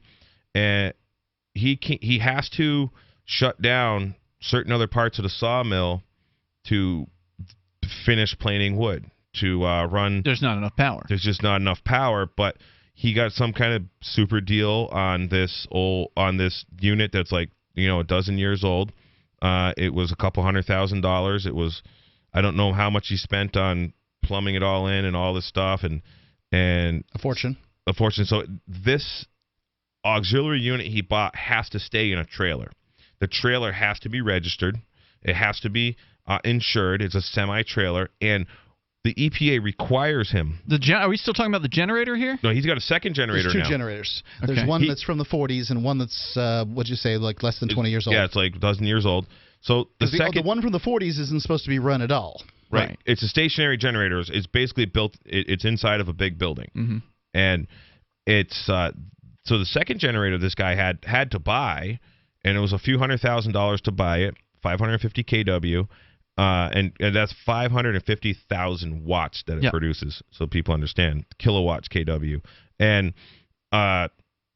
so this other generator uses like more than 50% more fuel. You said 15 gallons a about day. 15 gallons an hour. Big difference. He can't even run the whole sawmill, so now he's less efficient. So now he's he can't have everybody working at the same time. He doesn't, I don't know if he laid anybody off or nothing. He didn't tell me that. But he just can't quite run the whole sawmill. And this other one uses more fuel, costs him a whole bunch of money, and he had to put it in a trailer. And one day a year, he has to remove it from that site and bring it somewhere else and prove to the EPA that he powered something else with it. He just can't take it and go park it in a hayfield down the road. He actually has to run it and log that he ran it. He has to set it up and all this stuff. It's just, they're trying to put the guy out of business. I wonder, how they found out about him in the first place. Somebody snitched him out, I guess. More coming up. What do you shop for that you could otherwise buy at Amazon? Pretty much everything, right? Amazon has competitive pricing and they deliver, and that's a big plus. If you could plan ahead in your shopping, would you be interested in saving up to 33%? There's a catch. You have to do your shopping in Bitcoin. But imagine those savings. It's like a huge raise. All you have to do is go to saveatpurse.com. We've saved thousands, and you can too. Plan ahead and save. Saveatpurse.com. Do you need a website for your blog or new business? It can be pretty intimidating on your own, and that's why Free Talk Live has partnered with HostGator, one of the top hosting companies. HostGator offers a simple one-click, easy installation for WordPress, 24/7 over the phone or live chat tech support, and a very intuitive, user-friendly control panel that puts the power of creation back into your hands. Go to HostGator.com/FTL and you'll get 50% off of their regular hosting prices. 50% off. HostGator.com/FTL. Have you racked up more than $10,000 in credit card debt? Are you barely getting by, making minimum payments? You should know the credit card companies are tricking you into thinking there's no way out. Credit card companies would rather you didn't know that there are ways you can become debt-free, and you don't have to pay the entire amount you owe. There are debt relief programs that help people like you escape overwhelming credit card debt. National Debt Relief has helped tens of thousands of people just like you reduce more than $500 million of debt. National Debt Relief has helped so many people they're A+ rated by the Better Business Bureau. You don't have to declare bankruptcy or take out a consolidation loan. You have the right to settle your debt for a mere fraction of what you owe. Reduce a large portion of your debt now. Call National Debt Relief at 800-314-7417. 800-314-7417. That's 800-314-7417. Why did you move to the Shire? I moved here to the Shire because there's other people around who take liberty just as seriously as I do. I moved to the Shire because I saw videos of people challenging authority and thought that I could get support myself. It called to me, like, do this right now. I wanted to be around people like me who got it, and once I got here, I knew there was nowhere else that I wanted to be. I've always wanted to change the world, so I moved to the Shire to join people who were actually working towards doing the same thing. The people here are awesome, loving, and positive. It was for the adventure and for the feeling of something important is happening here, and I just wanted to come to sort of be part of that. Visit ShireSociety.com to read and sign the Shire Society Declaration and learn the reasons why, if you love liberty, you should immigrate to the Shire. Plus, add yourself to the Shire map at ShireSociety.com. That's ShireSociety.com. LRN.FM is proud to announce our official listening apps for Android and iOS devices. Now you can easily tune into our streams anywhere, anytime on your smartphone or tablet. Just visit apps.lrn.fm or search for LRN.FM in the Android or Apple app stores. Please download, rate us 5 stars, then share the link on your social media and let your friends and family know how you're listening to LRN.FM. Download it now, free, at apps.lrn.fm. The new 4th edition of Healing Our World, The Compassion of Libertarianism, will take your understanding of liberty to a deeper level and has over 1,300 updated references, new cartoons, and a foreword by Dr. Ron Paul. With discounts for multiple book purchases, the 4th edition of Healing Our World is a great gift for the liberals, pragmatists, environmentalists, and Christians in your life who think libertarianism is cold-hearted. Get yours today at healing.freetalklive.com and use promo code FTL for a $5 discount. You can connect with the Liberty Radio Network via our Facebook page at facebook.lrn.fm. That's facebook.lrn.fm.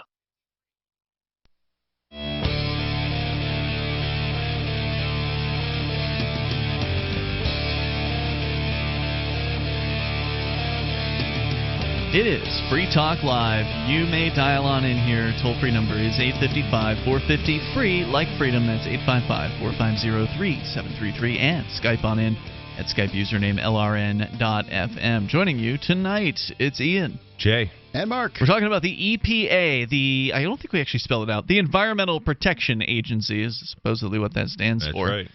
It's a group of bureaucrats, officious bureaucrats in D.C. who believe that they own your property. Oh, they're all over. And that, they're based out of D.C. It's a federal agency. They believe they own your property, and they will tell you what to do with it. And you're giving us an example of this, the most recent one, because I'm sure there's plenty of people who've been abused by the EPA over the years. And this is a current story that has been going on for a decade. You just met a lumber yard guy who, runs a lumber manufacturing facility, had run it off of diesel fuel for a long time, and the EPA came in and threatened him and said that he needed to get a more, a newer engine that apparently is not as efficient by like 50%. Yep. And it's not even as good as far as the output of the electricity is concerned. So the guy can't even run his whole shop anymore because he's out in the middle of nowhere in Fitzwilliam, New Hampshire, and it would be cost prohibitive to try to actually run power lines out there. So he's caught between running his business how he wanted to and how the government wants him to. And I guess they came to some sort of compromise where he agreed to get this other engine that you said has to be in a truck. So it's mounted in a semi-truck trailer. It's like a 45-foot trailer you see going down the highway. And it has to be all road legal, has to be all DOT inspected. He has to remove it from the property one day a year to power something else. Why? Because that's what the EPA wants. But why? He cannot have a permanent power plant. Why? Because Home Depot and Lowe's and the huge lumber buyers do not want to deal with 10,000 mom-and-pop sawmills. They want to deal with maybe 20. Big loves big, and big is able to crush small. So the reason that they have these rules as they sit, Ian, is because the EPA has different rules for portable generators than they do for stationary ones. Does that make some sense? That a portable one might be less efficient and might be able to put off more, whatever emissions that might put off. Does that make sense? And so he has to prove that it's being used portably. Not only does it have to be portable, but it has to be portable in sort of the in reality, in reality and in use. So that's the reason. And he has to prove this to the EPA bureaucrats. He has to prove it, and he has to run it. I said, so what are you going to do? Go get a 3-phase light bulb and turn it on all day at somewhere? And he's like, yeah, pretty much. I mean, I don't know what I'm going to. I kind of gave a more comical thing to do with it. I can't talk about on the air, but and he thought it was pretty funny and sent EPA a video of it. But he Well, before you go on, so how did the EPA find out? You said you knew the answer to that question. I speculated someone snitched him. I do. So let me tell you one thing first. This guy's question is, the whole purpose the EPA says you can't use this old engine is because of the environment and pollution, but yet it uses 50% more fuel. It's insane. How can it be less pollution? Yeah. It's just, it is insane. This is just insanity. So here's how the EPA got a hold of this guy. The EPA goes around and targets specific industries all the time. They target all these sawmills and big sawmills like Sasasmos is one over in Brattleboro. They're just massive. It's like its own city over there, sawmill that they're very pro big government, just like Tyson Chicken, drafted up all this legislation and lobbied that you had to have all this specific stuff under the FDA to process chickens. So when my the little guys can't get. My parents were little kids, there was in the little town I grew up in, there was like 40 different small butcher shops, and they all went under because of legislation, because the big boys, the big ones are exempt. I'm very familiar with the dairy industry. Dairy Farmers of America is the largest milk conglomerate in North America actually, but definitely United States. And Dairy Farmers of America, the reps from DFA are squeezing the small dairies out. So like if you milk 5,000 cows or more on DFA's deal, your somatic cell rate, which is like a bacteria in the milk, can be at a level, and I don't know what the number is, but it can be above a certain level, or it can be up at this certain level. Let's say the level's 200. I don't even or whatever. But if you're less than 5,000 head, that your milk has to have a somatic cell rate of less than maybe 150 or something, or so whatever. The standards are set to be more stringent for the small operations. For the small operations. And so I'm talking to a DFA guy one day, and I said, I think I got this figured out. I said, so Dairy Farmers of America, who doesn't want to deal with a bunch of couple hundred head dairies, they want to deal with they don't want to deal with 5,000 small dairies or milking 80, 90, 100 cows. They want to deal with 100 dairies that are milking 6,000 head. They want to deal with factory farms. This is the same thing with every resource, every food product. Kellogg's cereal, who buys all this grain and all this corn and all this wheat.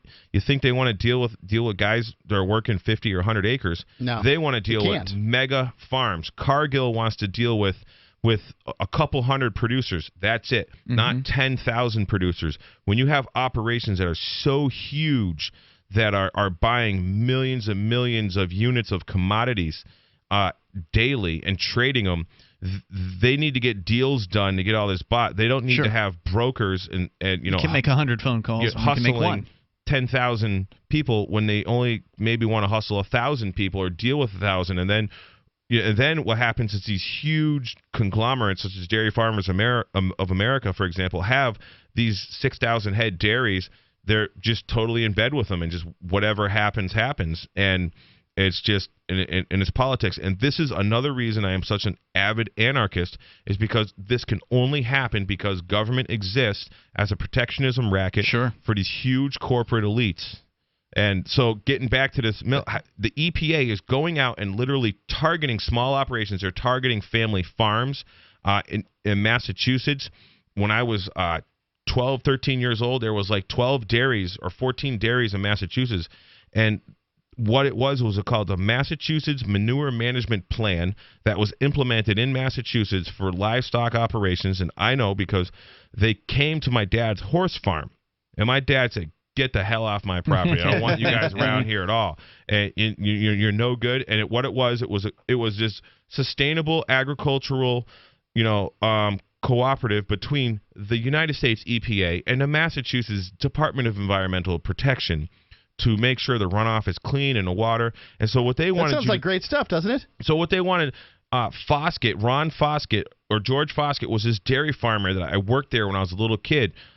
Feeding calves, as a young boy, I worked there. He was right down the road from my grandmother's house, and they wanted him to put in this manure, like concrete gully manure thing, and they wanted him to, he could only, have X amount of cows. After he put this in, he couldn't add cows to his herd, and he's like, "Well, I want to expand." And then they're like, "Well, we're gonna, give you this grant, but in the grant you're going to be regulated."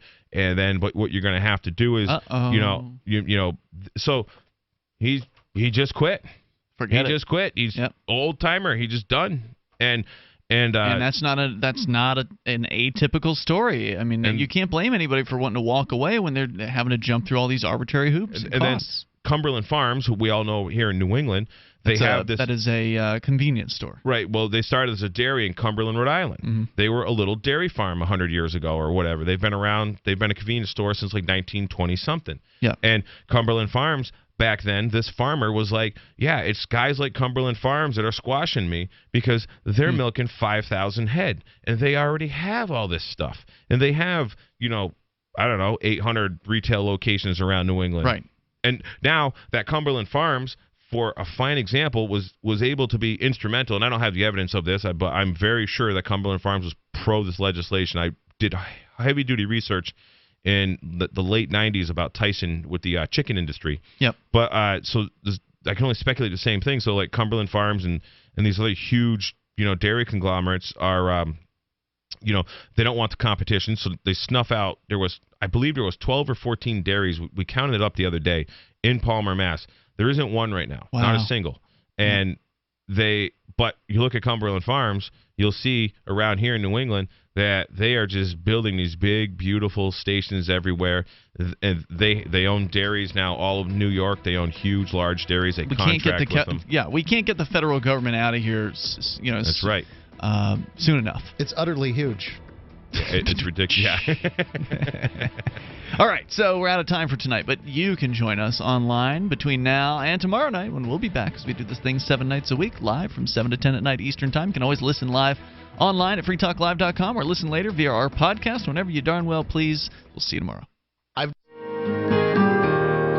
So the protection of life, liberty, and property is what the Free State Project is all about. But it's an effort to move 20,000 people who understand. It's about demonstrating to the entire country that, yeah, we can have a free market, a truly free market. Making it just a freer, great place to live. It's the world's largest voluntarist libertarian community, and it's only getting bigger. That's amazing. To be able to move to a place where other people passionately believe in being free and independent. What the Free State Project is managing to do, though, is to put their money where their mouth is. It's physically getting up across the country and saying, let's go someplace and let's demonstrate the power of these ideas. There's a lot of kind of philosophy that surrounds liberty. There's a lot of thinking about it and talking about it. But here in New Hampshire, people are doing it. 101 Reasons Liberty Lives in New Hampshire, a documentary by Free State Project Early Movers. Watch it free at 101reasonsfilm.com. 101reasonsfilm.com. Cell 411 is a free app for Android and iOS that replaces government-controlled 911. Cell 411 allows you to preset a group of friends or private organizations to show up at any emergency. Cell 411 is a nightmare for the state because it proves their so-called services aren't needed. Cell 411 has had thousands of installs, and of course it's covered by the BIPCOT no government license. Cell 411 because your friends won't shoot you when you're in trouble. Without the government, who would build the emergency services? You and Cell 411. Get it today at getcell411.com. You may already know about the Free Talk Live audio-on-demand phone line at 641-793-9660. Did you know that not only can you listen to Free Talk Live via your phone, you can also leave a message and have it delivered to Free Talk Live's hosts? To leave us your thoughts, just dial 641-793-9660. That's 641-793-9660. Press 2 for Free Talk Live, and then hit 0 to leave your message. The latest episode of Declare Your Independence is next, after the news, here on the Liberty Radio Network, LRN.FM.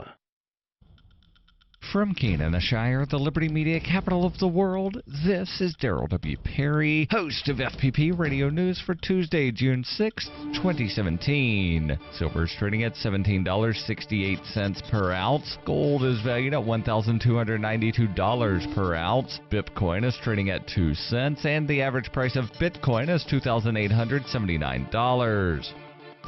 Antiwar.com reports the Department of Justice has charged 25-year-old Reality L. Winner with illegally removing top-secret intelligence from a facility and sharing that intelligence with the news media in relation to the story from The Intercept on the NSA document involving the Russian election hacks. Reality, who was born Sarah, was working as a contractor for Pluribus International and is accused of having given the document in question to The Intercept. The Intercept appears to have inadvertently gotten her caught by contacting the government about the document and showing them a picture of it. The picture showed the document had a particular fold in the paper, which officials concluded were able to trace back to a specific printed version of the document. Investigation into the 6 people involved in printing the document revealed Winner had been in contact with The Intercept around the time it changed hands. The Intercept also reportedly shared the postmark on the document they got, revealing it was sent from Winner's home. There was a report of a potential political motive for the leaks, as Winner is said to have called Trump a piece of crap on her Facebook page. Officials were quick to denounce Winner as having violated the trust she was given in handling the document. The criminal complaint suggests she could face 10 years in prison for the leaks, and given the Trump administration's eagerness to show itself cracking down on such leaks, they will likely be pushing hard for the biggest sentence they can get.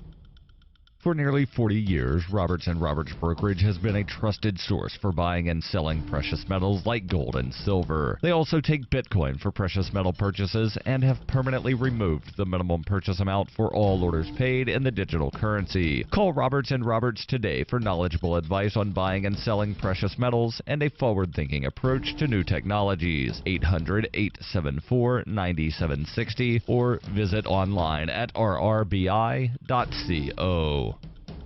UPI reports National Geographic said professional rock climber Alex Honnold has become the first person to scale the 3,000-foot El Capitan granite wall of Yosemite National Park without ropes or safety gear. The society said Honnold completed what may be the greatest feat of pure rock climbing in the history of the sport. It took Honnold nearly 4 hours to climb the iconic natural structure. Honnold began the equipmentless climb, a style known as free soloing, at 5:32 a.m. on Saturday after he ate his standard breakfast of oats, flaxseed, chia seeds, and blueberries. Honnold told National Geographic, "With free soloing, obviously I know that I'm in danger, but feeling fearful while I'm up there is not helpful to me in any way. It's only hindering my performance, so I just set it aside and leave it be." Honnold trained in China, Europe, Morocco, and the United States to prepare for the climb. A team of filmmakers accompanied Honnold and will use footage of the climb in an upcoming National Geographic documentary film feature. Professional rock climber Tommy Caldwell told National Geographic, "This is the moon landing of free soloing." Honnold described the climb up the steep wall as walking up glass.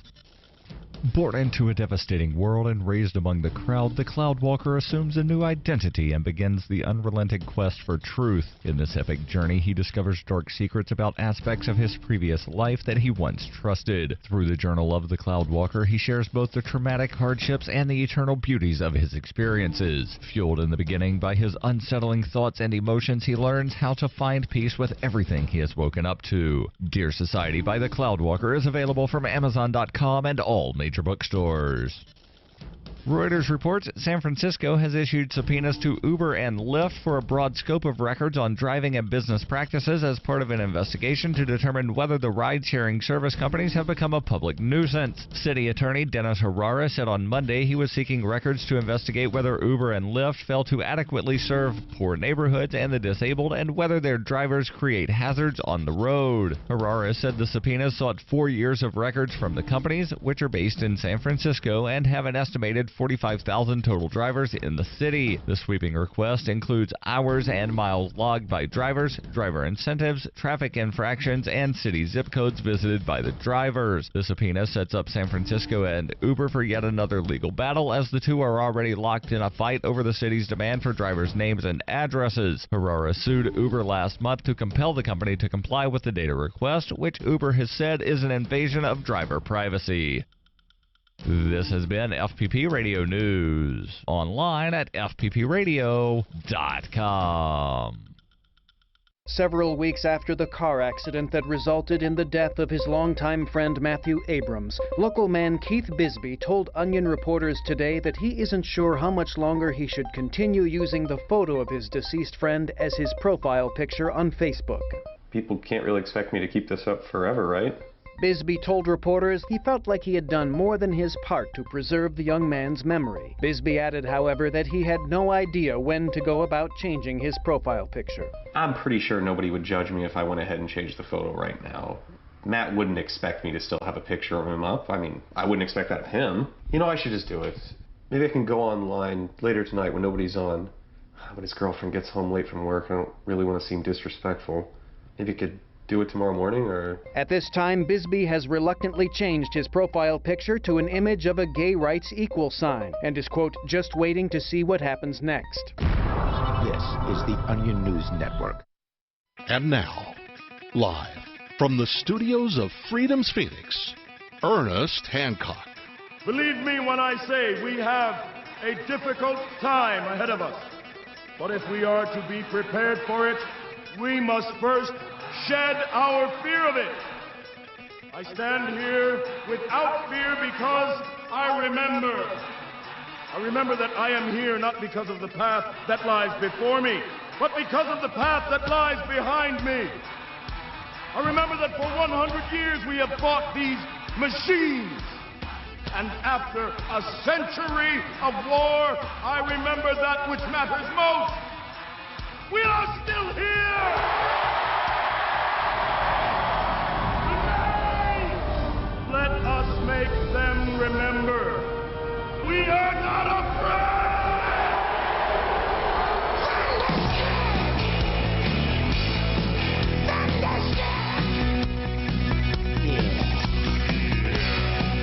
No fear! No fear, no fear, no fear, no fear, no fear! We have James Corbett on the Corbett Report. He's going to tell us every little old thing we need to know here on Declare Your Independence here in Phoenix, Arizona from the beautiful studios of Freedom of the Nest, Phoenix, Anarchist. Ooh, that was a better one. All right.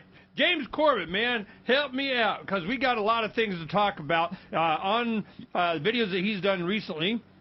What we didn't learn about Bilderberg 2017, that'd be interesting. State Department spokesman humiliated by question about Saudi Arabia. I saw that, and he just, I'm not getting in trouble by saying nothing, you know, so we'll see how that goes.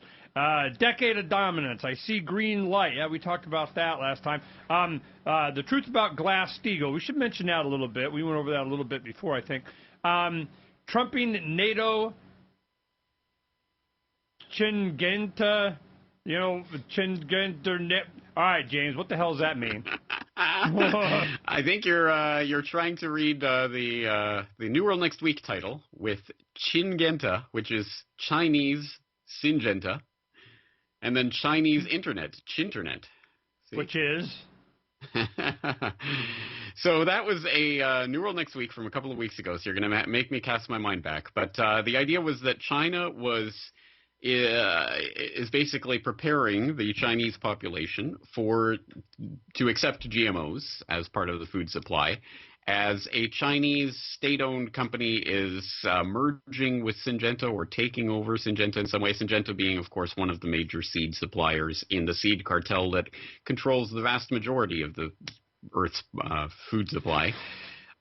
So basically China is getting on board with the GMO agenda. They're a few years late to the party, but don't worry, they have their ways of making. Are they creating their own, or are they just Monsanto, you know, Asia, or what?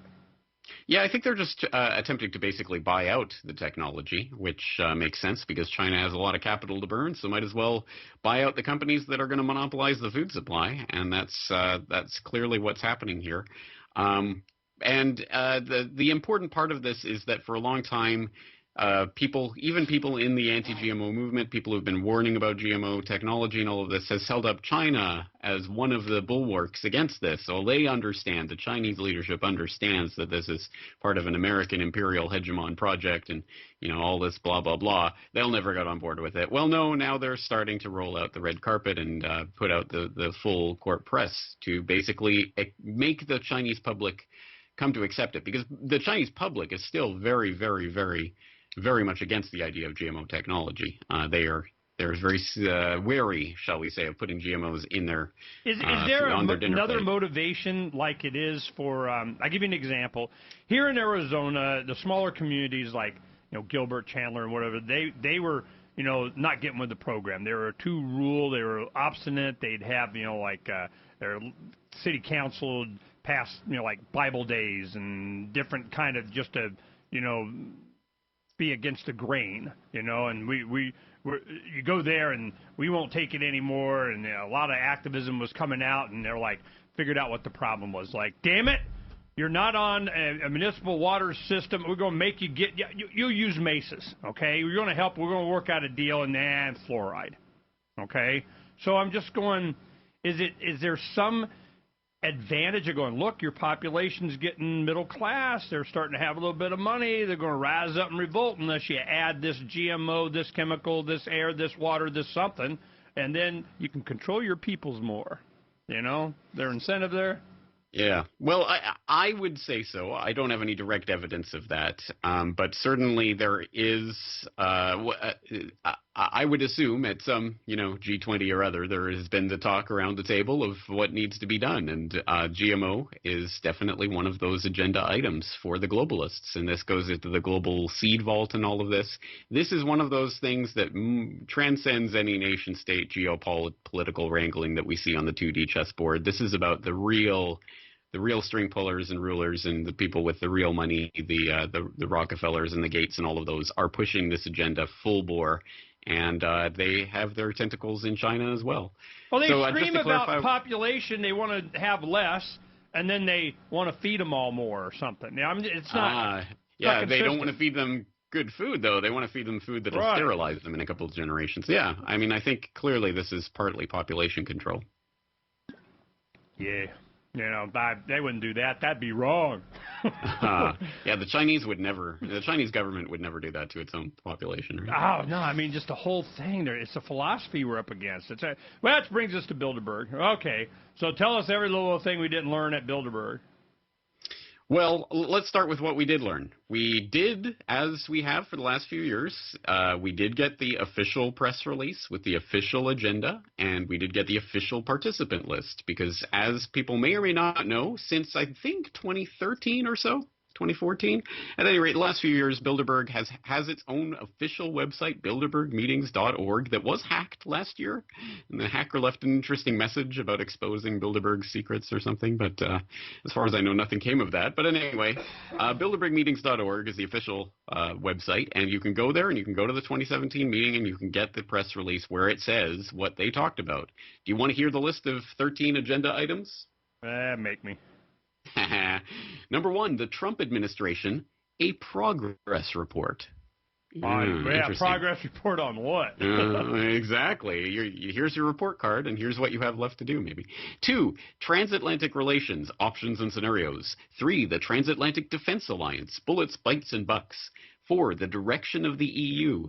5, can globalization be slowed down? 6, jobs, income, and unrealized expectations. 7, the war on information. 8, why is populism growing? 9, Russia in the international order. 10, the Near East. 11, nuclear proliferation. 12, China. 13, current events. Okay. So we've got that list, and there are some interesting things in there. And when you couple that up with the participant list, the official participant list, there are some interesting things to know. One of which is that, as far as I know, this is the largest White House contingent that has ever been at Bilderberg. There's not 1, not 2, not 3, but 4 close personal advisors of Trump that are there in attendance. Not just H.R. McMaster, National Security Advisor, but also Nadia Shadlow, who's the deputy assistant to the president at the National Security Council, and Wilbur Ross, of course, the Rothschild banker commerce secretary. And one of the other swamp dwellers, I can't remember which one off the top of my head, was in attendance. So 4 Trump representatives in attendance there at Bilderberg this year. And it was funny because I was looking at some of these alt-right websites that literally call Trump God Emperor. That's what they call him. And saying how he's, going to save the world kind of stuff. And I was looking at the comments in the article about Bilderberg, and they were like, oh, Bilderberg's in Chantilly, Virginia this year, just right in arm's reach of the FBI. Oh, they're going to round these guys up. No, he's going to send the largest White House contingent in history to Bilderberg and get his progress report. So, I mean, that's something to think about. Another really interesting person on the participant list that came out, the director of CERN. What is the director of CERN? Yeah. What is that? What does that stand for? I can't remember. European Research, whatever, blah, blah, blah. But, of course, that's the one cyclotron thing. The Large Hadron Collider that's, looking for black holes and baby mini-universes and stuff is there, along with another physics professor. Some interesting things. But That's what we do know. What we don't know is probably more interesting. All right, when we come back, what we don't know. And we'll come back with what is the Bilderberg meetings and what are the goals? I got a little paragraph right here to tell you all about it. Well, let's see if we can read between the lines. We'll be right back. Declare your independence. This is Don. When it comes to investing in precious metals, you need a source you can trust who offers you choices and empowers you to maximize your wealth. That's where Roberts & Roberts Brokerage can help. Roberts & Roberts is a trusted name in precious metals. Since 1977, Roberts & Roberts has been providing you with the finest gold and silver bullion, coins, rounds, and bars at genuine and honest prices. They make it easy to invest in precious metals and work with you to suit your investment needs. In addition to offering gold and silver for sale for US dollars, Roberts & Roberts Brokerage is now accepting Bitcoin in exchange for their quality precious metals products. To speak with a professional from Roberts & Roberts about investing in precious metals, call toll-free 800-874-9760. Write this number down, 800-874-9760. Visit Roberts & Roberts online at rrbi.co. That's rrbi.co. On behalf of Roberts & Roberts, here's hoping your day is as good as gold. Would odors, mold, and mildew describe your basement or crawl space? It doesn't have to be that way. Transform them into a fresh, healthy, usable one with the technologically advanced Wave moisture control units. The computerized operation maximizes moisture control and also expels harmful radon, combustion gases, and numerous other pollutants. Dehumidifiers are old technology that do nothing for air quality and waste energy. Wave units are intelligent, self-monitoring, do not need maintenance, and will save you hundreds in electricity. Wave units are still running effectively over 15 years. They've been tested and installed in public and military housing and by property managers nationwide. Buy a unit now, and if your home is not fresher and drier, you can return it for a full refund for up to 12 months. What have you got to lose? Call now. 1-888-618-WAVE. 1-888-618-WAVE. Or visit mydryhome.com. That's mydryhome.com. Wave Home Solutions for a healthy, comfortable home. When you hear the word lobbyist, you probably think about greedy corporations, but not all lobbyists are the same. Some are fighting for the freedoms you hold dear. Liberty Lobby LLC is doing just that in New Hampshire, working hard to represent you, not some special interest group. You can help by going to libertylobby.info, where your contribution will give us the tools we need to ensure that your voice is heard. Visit libertylobby.info today to find out more.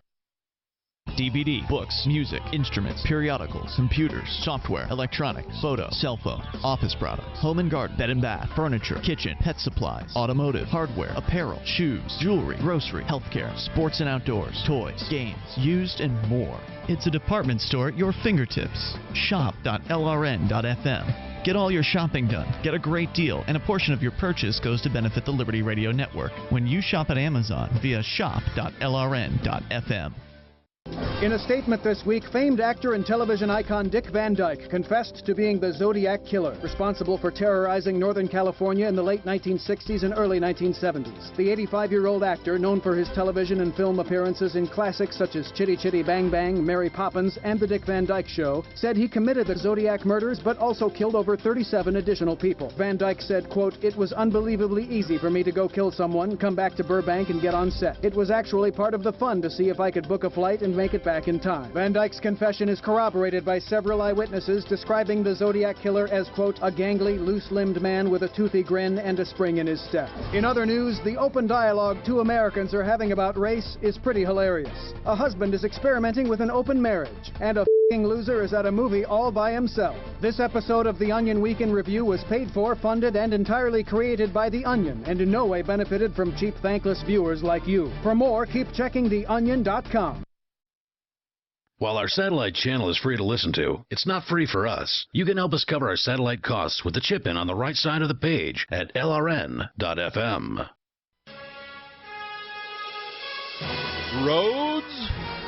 It's the Ernest Hancock Show. Where we're going, there aren't any roads.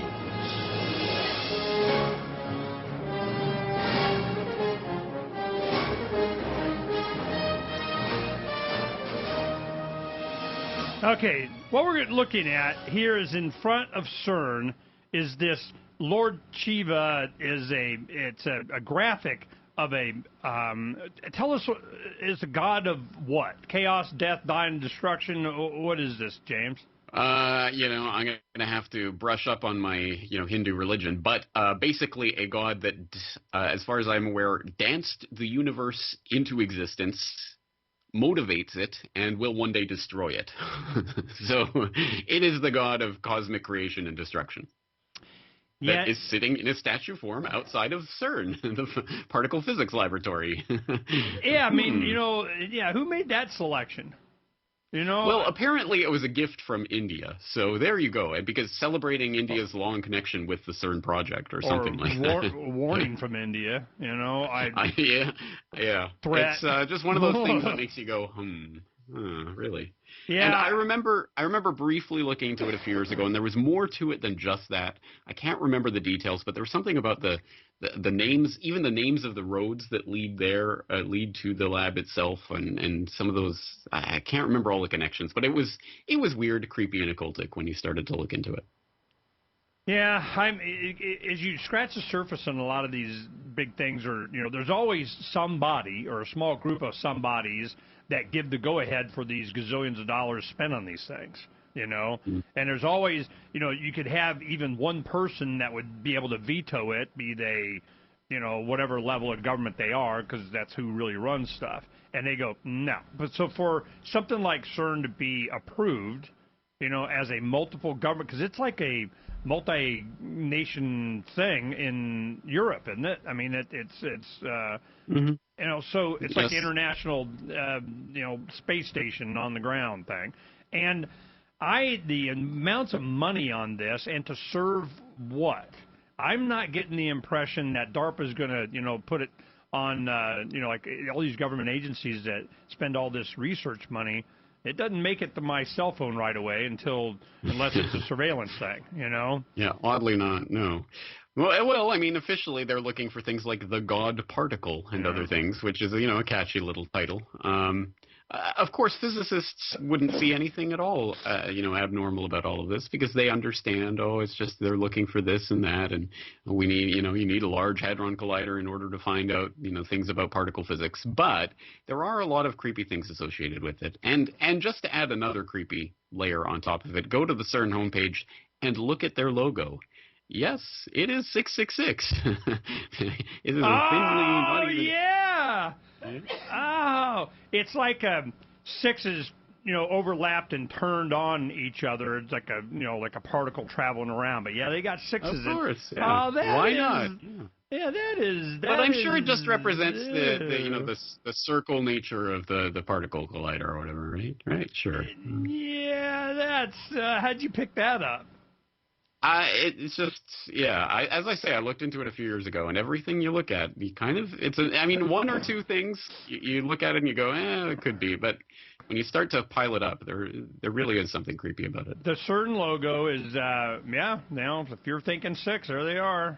That is just, man. It's in your face, isn't it? You can't make this stuff up, man. I'm waiting for the movie. There's got to be some... Yeah. Anyway, but now the director of CERN is attending Bilderberg, so I'm sure all is well. Yeah, this is Bilderberg. It's one thing I wanted to go on here. It has what are the Bilderberg meetings and what are its goals? The Bilderberg meetings is an annual meeting designed to foster dialogue between Europe and North America. Bilderberg was established in 1954 as a forum for informal discussions, bringing together individuals who share an active interest in affairs relevant to the relationship between Europe and North America. The meeting has one main goal: get rid of Trump. To foster discussion and dialogue. There is no desired outcome. There is no closing statement. There are no resolutions proposed or votes taken. But it's where everything happens. Oh man, I'm all right.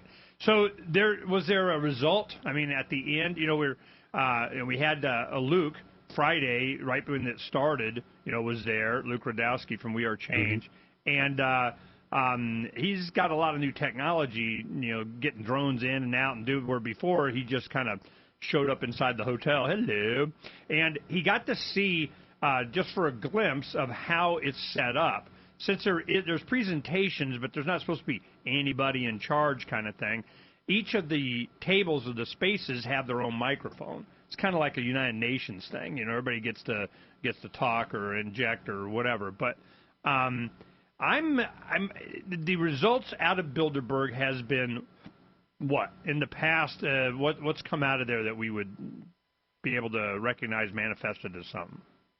So, as I pointed out in my How Big Oil Conquered the World documentary back in 1973, shortly before the oil crisis began, about 6 months before it began, Bilderberg was talking about how there's going to be an oil crisis. And of course, this was when there was no oil crisis, but they were talking about how it's going to come.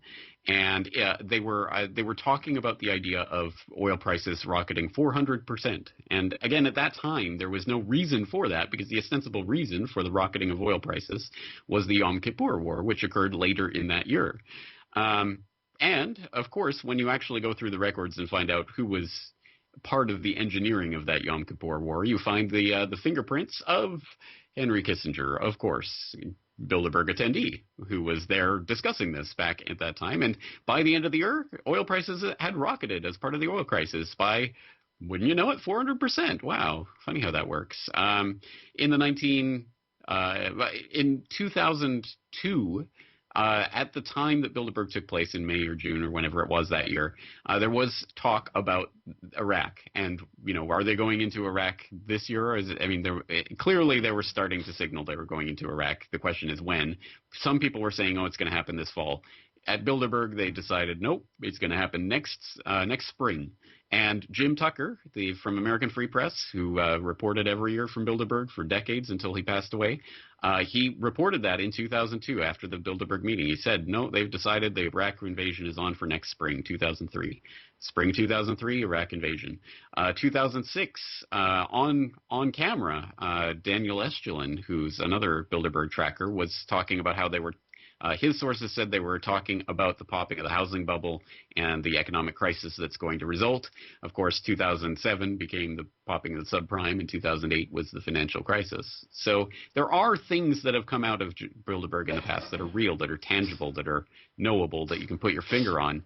But my point is that's exactly what we don't have in recent years. And as I say, Jim Tucker has passed away. Daniel Estulin doesn't seem to be going to Bilderberg these years, and I don't know if I know Dan Dix and Luke Grudkowski and others are doing great work putting, microphones in the faces of these Bilderbergers as they scuttle to their cars, but I don't know if anyone has any inside sources at this point, and I don't hear any reliable intel coming out of there anymore. Yeah, I'm not even sure Bilderberg, once it becomes open, there's another one. This is the insulation. There is another one, and I'll tell you about that after.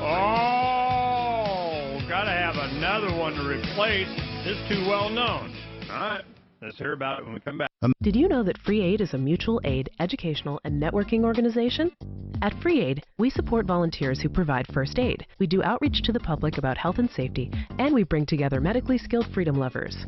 Free Aid is made possible by your generous support. Donors can receive great gifts like first aid kits, t-shirts, silver dime cards, and hoodies. The Free Aid Silver Dime Card Project is sponsored in part by Roberts & Roberts Brokerage, Freedom's Phoenix, and Don't Tread on Meme. Visit fr33aid.com. Did you know you can listen to LRN.FM via our free-to-air satellite channels? We have channels over nearly all of North America and much of Africa. All you need is an affordable receiver and a dish as small as 30 inches. There are no monthly fees. Learn more at sat.lrn.fm. Plus, if you are a broadcaster or want to be one, this is a good delivery method for our content. See our coverage maps and get details at sat.lrn.fm. That's sat.lrn.fm. sat.lrn.fm. Since time began, tyrants have taken aim at personal liberties. Now there's a movie that aims back. The government has no more right to tell us what to put in our bodies than they have to take our guns or tell us what books we can read. 6 drug police were eaten by bears while raiding a marijuana farm. On your knees, you dirty hippies! On your knees! What's the problem, officer? Today, many cops who enforce pot laws do so only because it provides them with cushy jobs, good benefits, and a chance to push people around. I was an undercover narcotics officer. The drug war is nothing but a farce. The Second Amendment says you got to keep you and your get intact. Guns and Weed, The Road to Freedom. A film by Michael W. Dean and Nima Vadadi. DVD available now at gunsandweed.com or on Amazon. That's gunsandweed.com. Makes the perfect gift. Remember, that's gunsandweed.com. Radio is the most personal of mediums. I exist right now in your head. If you listen to Free Talk Live regularly, you know me. Free Talk Live is on more than 160 radio stations around the U.S. and has been downloaded on every continent around the world. Hundreds of thousands of listeners with ad packages from $600 a month to $6,000 a month. Imagine what we can do for your business, project, website, or idea. Email me, mark@freetalklive.com. Here's a chance to do a little activism while you're cruising Facebook, Twitter, or Google+. Between the LOL cats, the recipes, the hot girls, and the inspirational sunrise memes, Free Talk Live's posts pass by your newsfeed. Like them, comment. It gives us more exposure. If you don't see our posts, click like at facebook.freetalklive.com and then hover over it to click Get Notifications. It's an easy way to spread the ideas of liberty a bit further. I know you're busy, but you can spare that 1/10 of a calorie it takes to click on something. facebook.freetalklive.com. Hey guys, Mark Claire here, lionsofliberty.com, where we strive to advance the ideas of liberty daily. We bring you the Morning Roar. That's right, every Monday to Friday we'll have a brand new edition of the Morning Roar, where we provide a roundup of some news stories that you may not find in the mainstream media or even in your typical social media newsfeed. We find stories that relate to the ideas of liberty and provide you with our liberty perspective on them. Every Monday, we have our longest-running feature, Mondays with Murray, named after the great libertarian Murray Rothbard, where we'll examine an article or an excerpt from his works and help convey his view, along with our little spin as well. We wrap it all up every Friday with Felony Friday, where our own John Odermatt goes out and takes a look at some sort of felony. There's felonies committed every day, you know, whether it's a felony committed by the police, a politician, or even an average citizen. You can find all of this and so much more over at lionsofliberty.com. Advancing the ideas of liberty daily. Help get LRN.FM into more ears. Visit promote.lrn.fm for a free bumper sticker, flyers, banners, graphics, and more. Promote.lrn.fm. Let's see. Why are so many big investors positioning themselves to make giant amounts of money? It's time for Declare Your Independence with Ernest Hancock. To be a part of the show, call 602-264-2800.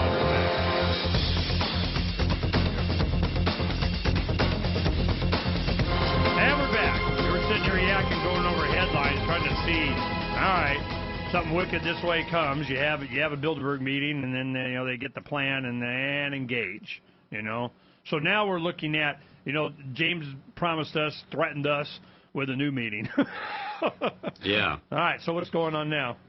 Okay, I won't take credit for this. This I saw in an interview that Dan Dix was doing with Mark Anderson, who's basically the guy at American Free Press who took over from Jim Tucker. He's been going to Bilderberg for the last 7 years now, and he was talking about the Chicago Forum on Global Cities, which is kicking off, today, June 7th to June 9th in Chicago, obviously. It is being hosted by an organization called the Chicago Council on Global Affairs, if I got that correctly, which used to be called the Chicago Council on Foreign Relations. But I guess they had to change their name to not get confused with the mothership. But it is a globalist think tank. I mean, in the mold of the CFR. It was actually created in 1922, around the time of the CFR, so it has some pedigree. And they are hosting a Global Cities Forum that's kicking off right now, and probably involving a few of those people who were just at Bilderberg. And this is an intriguing concept, one that we should have our eyes on, because the idea here is that in the future, it's not going to be nation states that are the global important international actors. It's going to be cities. The biggest cities, the big metropolises of the world are going to be the place where political power really resides, and business power. And they're going to try to leverage that and basically use this Cities Forum, the idea of global cities coordinating as a way of getting around, the idea of nation states. And so anyway, this forum that's going on, they're going to be talking about cultural evolution, the urban crisis, the future economy, global migration and refugees, climate change and global cities, all of these types of, globalist issues.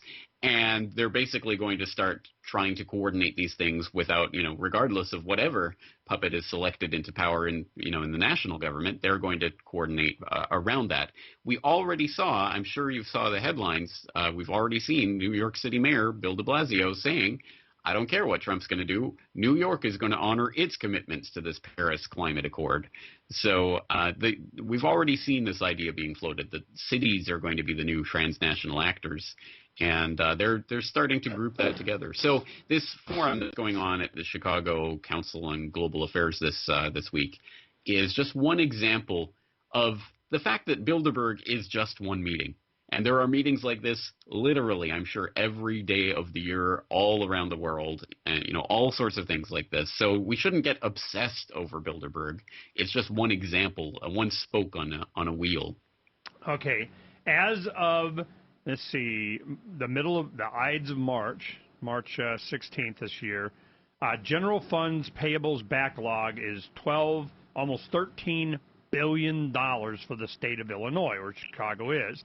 This state is on the brink of fiscal meltdown. This is from FEE. And simply stated, politicians and government employee unions have created an unholy alliance to extract as much money as possible from the state's